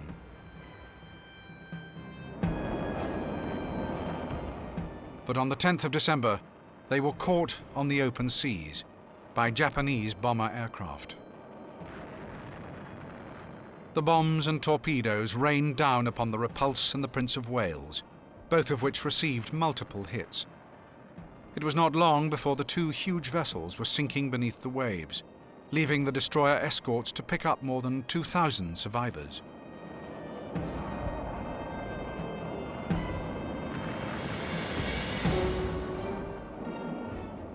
A total of 850 men aboard the 2 ships were killed, among them Admiral Phillips himself.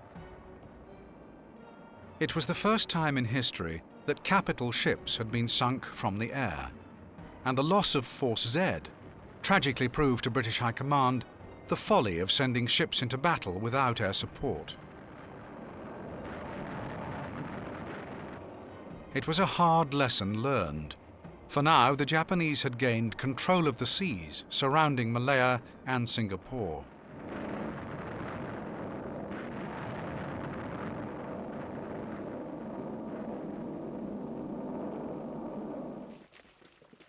Meanwhile, on land, the town of Jitra fell to the Japanese on the 12th of December, forcing the troops of the 11th Indian Division to retreat further south towards Gurun and Kraw.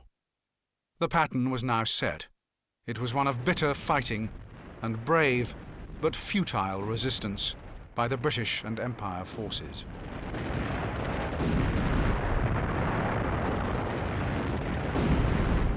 On the 14th of December, the Japanese drove Indian troops from the town of Kraw.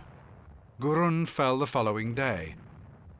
It was now clear to Percival that the only option for his troops was an orderly tactical withdrawal to the south of Malaya, but the swift Japanese outflanking advances made through the thick jungle made this virtually impossible.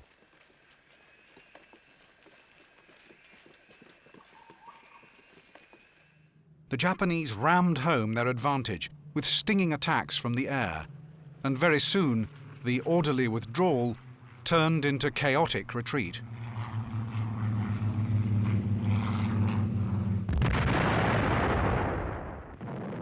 In less than 10 days' fighting, the Japanese advanced more than 100 miles over difficult, mountainous terrain.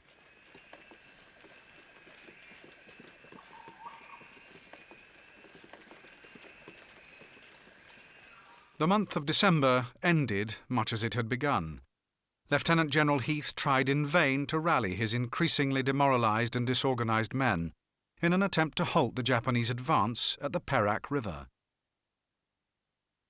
The gallant men of the 3rd Indian Division were simply no match for their aggressive enemy, however, and they were eventually overrun, leaving High Command looking nervously over their shoulders at Kuala Lumpur, the Malayan capital.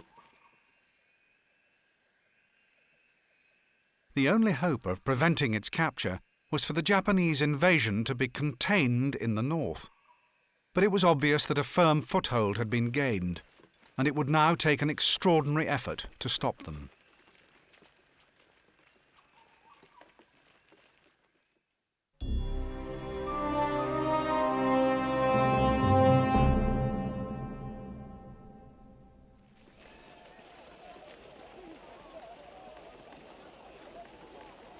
For the Japanese, the next major prize was already in sight.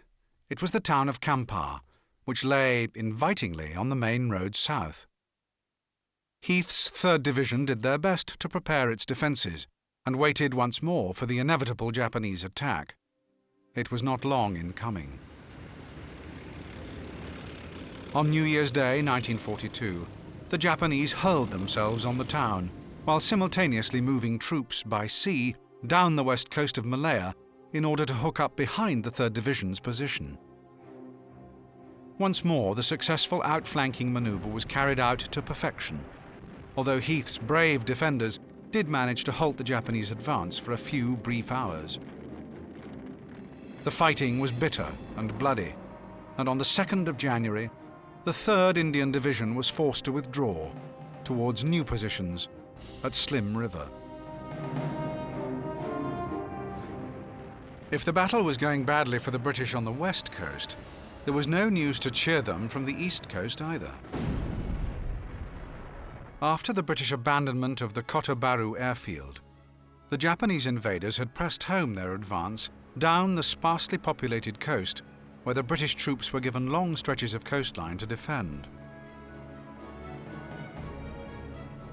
What was more, the British defenders were also stretched out thinly, and their unhappy circumstances were not helped by the twin devils of poor communication and contradictory orders from the Malaya Command.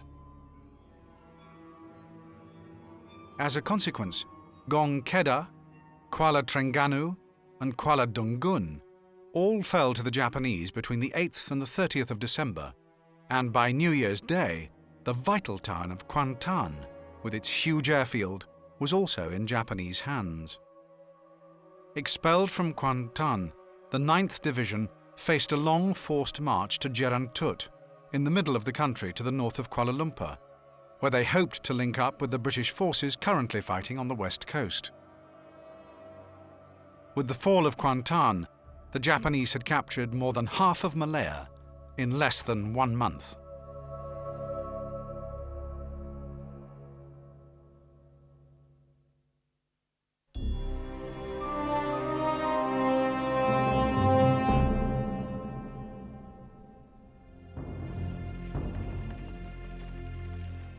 If speed and mobility were the key factors in the relentless Japanese advance south, another tactical innovation also helped to keep them one step ahead of the British troops. The humble bicycle, employed in huge fleets, bore entire Japanese regiments noiselessly along roads and through jungles, thus adding another vital element to their tactical superiority over the British: surprise.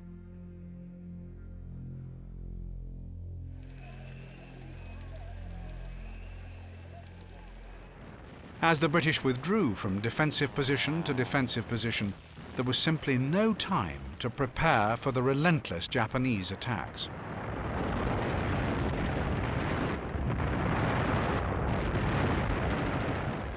On the 3rd of January, the Japanese smashed into the positions held by the 11th Indian Division on the Slim River and completely overwhelmed them.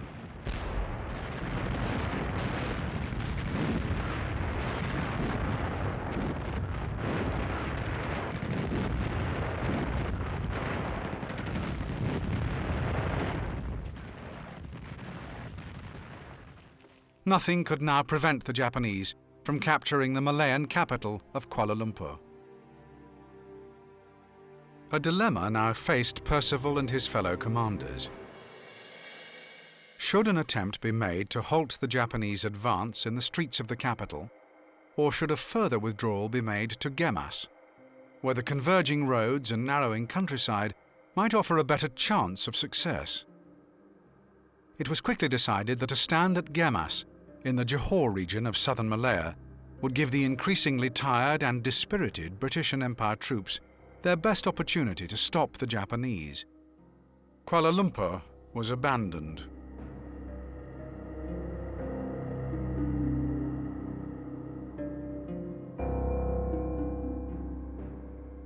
There was one more consideration that was uppermost in the minds of British High Command and of the British government at home.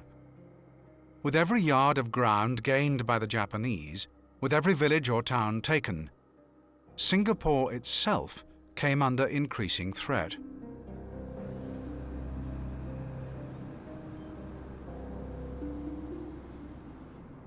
If the situation in Malaya was bad enough, the loss of Britain's prize Far Eastern possession was unthinkable.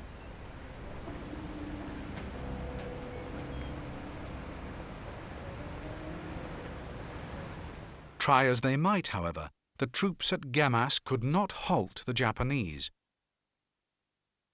Outflanked once more by the Guards Division's lightning advance down the west coast, through Port Swettenham and Port Dickson, the defences crumbled, and another shambolic retreat further south began.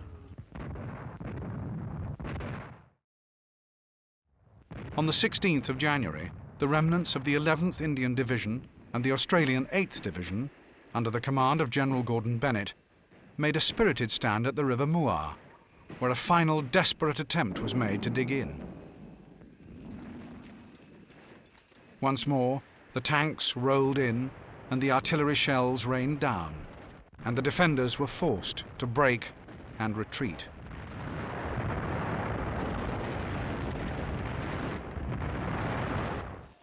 Percival and his troops were now in an impossible position. With the fall of Endau on the east coast on the 16th of January, and with the bombs from Japanese aircraft flying from captured airfields adding to the growing number of casualties, there were now no further options. In less than 2 months, the Japanese had advanced through and captured more than 500 miles of British-held territory.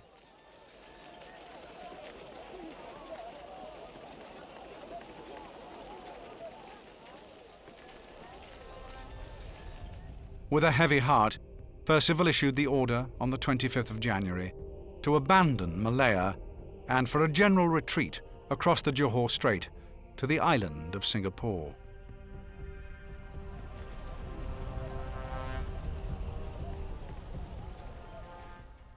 In the early hours of the 1st of February, the last bedraggled and exhausted remnants of Percival's British and Empire troops made their way across the causeway linking Singapore to the Malayan mainland. The causeway was promptly blown up, removing the only land access to the island. Now more than 80,000 troops, including reinforcements from the 18th Division, had joined Singapore's 1 million civilians. But from which direction would the Japanese attack come?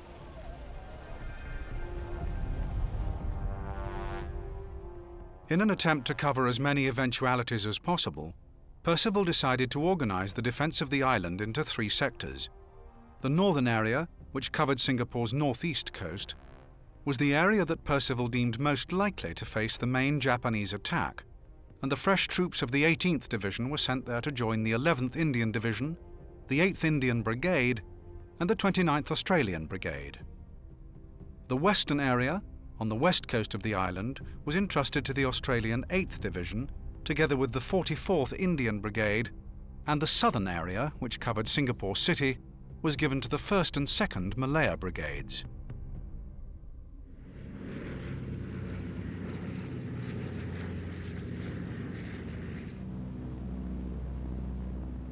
Huge Japanese bombing raids on the island began on the 1st of February, attacks to which the British garrison had no answer.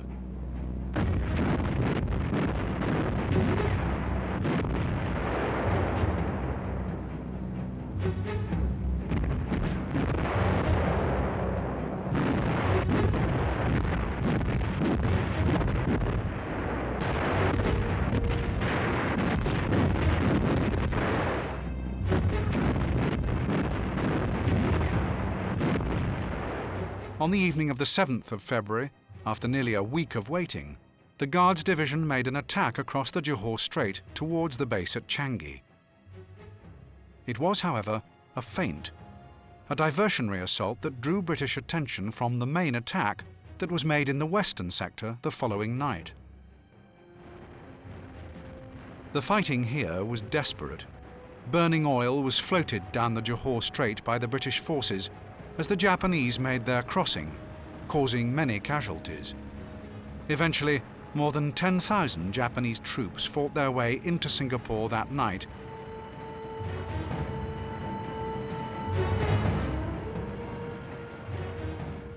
Gradually, the British forces were pushed back towards the Tengah airfield.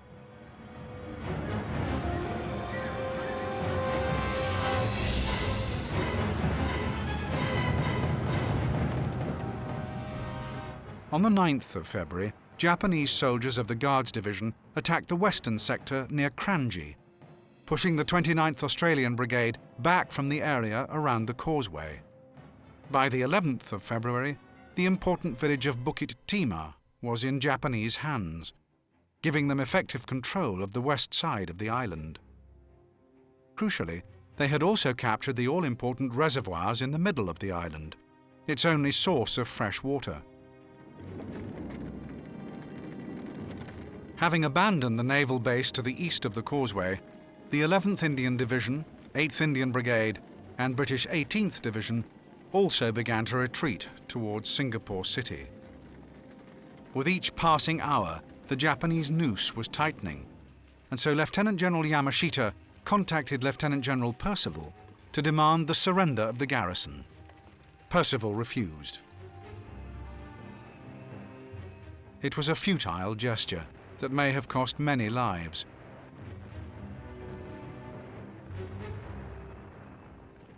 On the 12th of February, British ships and boats tried to escape from the east of the island, only to be caught by Japanese Navy patrols. Many men were killed or wounded as the Japanese gunboats attacked. On the same day, Changi itself was abandoned, and the 1st and 2nd Malaya Brigades were withdrawn to form a perimeter with their comrades around Singapore City. Over the next 2 days, the defensive perimeter shrank even further as the Japanese pressed forward.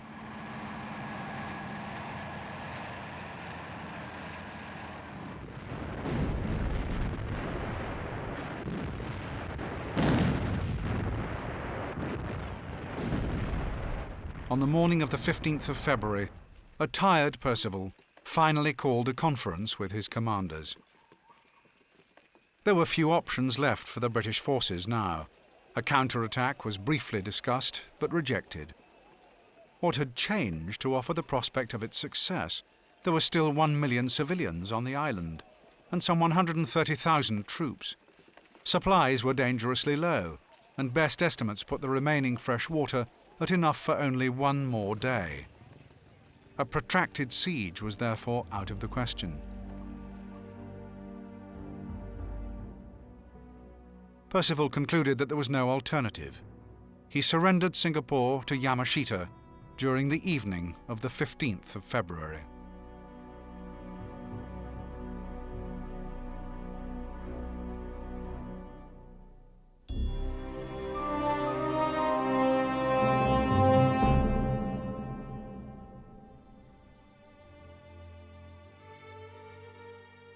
With the Japanese victory at Singapore, the sun set on the British Empire in the east, and the door was opened for further Japanese successes in the Pacific.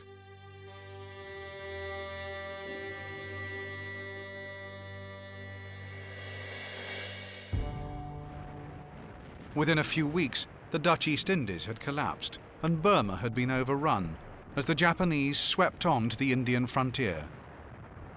The Americans, too, were caught in the teeth of the Japanese storm, as, despite a gallant defensive action that lasted 4 months, Bataan surrendered in May 1942. 2,330 Americans, and perhaps 10,000 men in all, died of starvation, disease, or brutality during the subsequent forced march from Mariveles to San Fernando. This, along with the appalling cruelty to British prisoners in Burma, were the first examples of the Japanese soldiers' contempt for enemy troops who had surrendered rather than die in battle. Such barbarous episodes were to become a tragic feature of the Pacific War.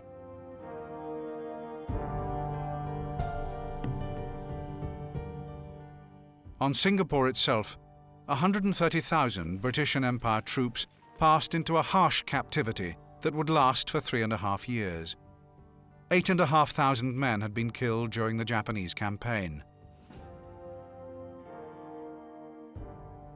The civilian population suffered too, as the local Chinese were subjected to many painful indignities by their Japanese captors.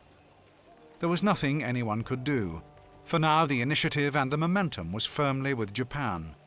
It would take years of toil, fighting, and sacrifice to wrest it from them.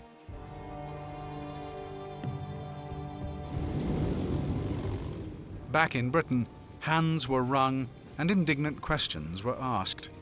How had this tragedy been allowed to come to pass? Naturally, the blame fell on the military, and particularly on General Percival, who was now in Japanese hands. The politicians who chorused their disapproval seemed less keen to remember or discuss the neglect, complacency, and ineptitude of the pre-war years, all of which had contributed to Singapore's downfall. However clever and determined the enemy, and however incompetent the politicians, the military were also responsible for the disaster. Singapore's defences completely ignored the possibility of a land attack. The troops there were poor and ill-trained, and the entire garrison was badly equipped. 2 sunken battleships and hundreds of lives bore witness to the folly of sending a naval fleet to sea without air cover. And surely, never again would an enemy's fighting capabilities be so criminally underestimated.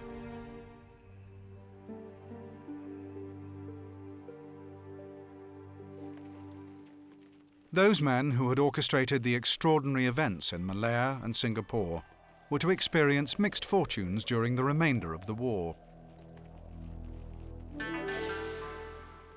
Tomoyuki Yamashita eventually surrendered with what was left of his army at Baguio in September 1945. He was tried before a court in Manila and convicted of war crimes, and although he vehemently denied complicity in Japanese atrocities, the world was in no mood to listen. Yamashita, controversially, went to the gallows in February 1946.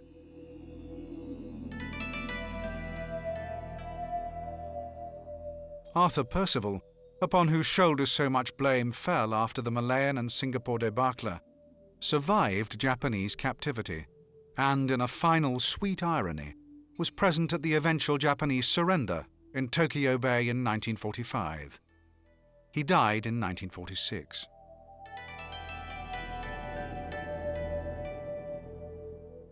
The capture of Singapore was but one in a string of Japanese successes which were the hallmark of their entry into the Second World War. It would not be long before their star would wane, just as Admiral Yamamoto had predicted before the Japanese attack on Pearl Harbor. Soon, the Allies would find a way to turn back the tide and send Japan to a defeat that would end in an atomic nightmare. But under the hot Pacific sun during 1941 and 42, the world was introduced to the power of the land of the rising sun.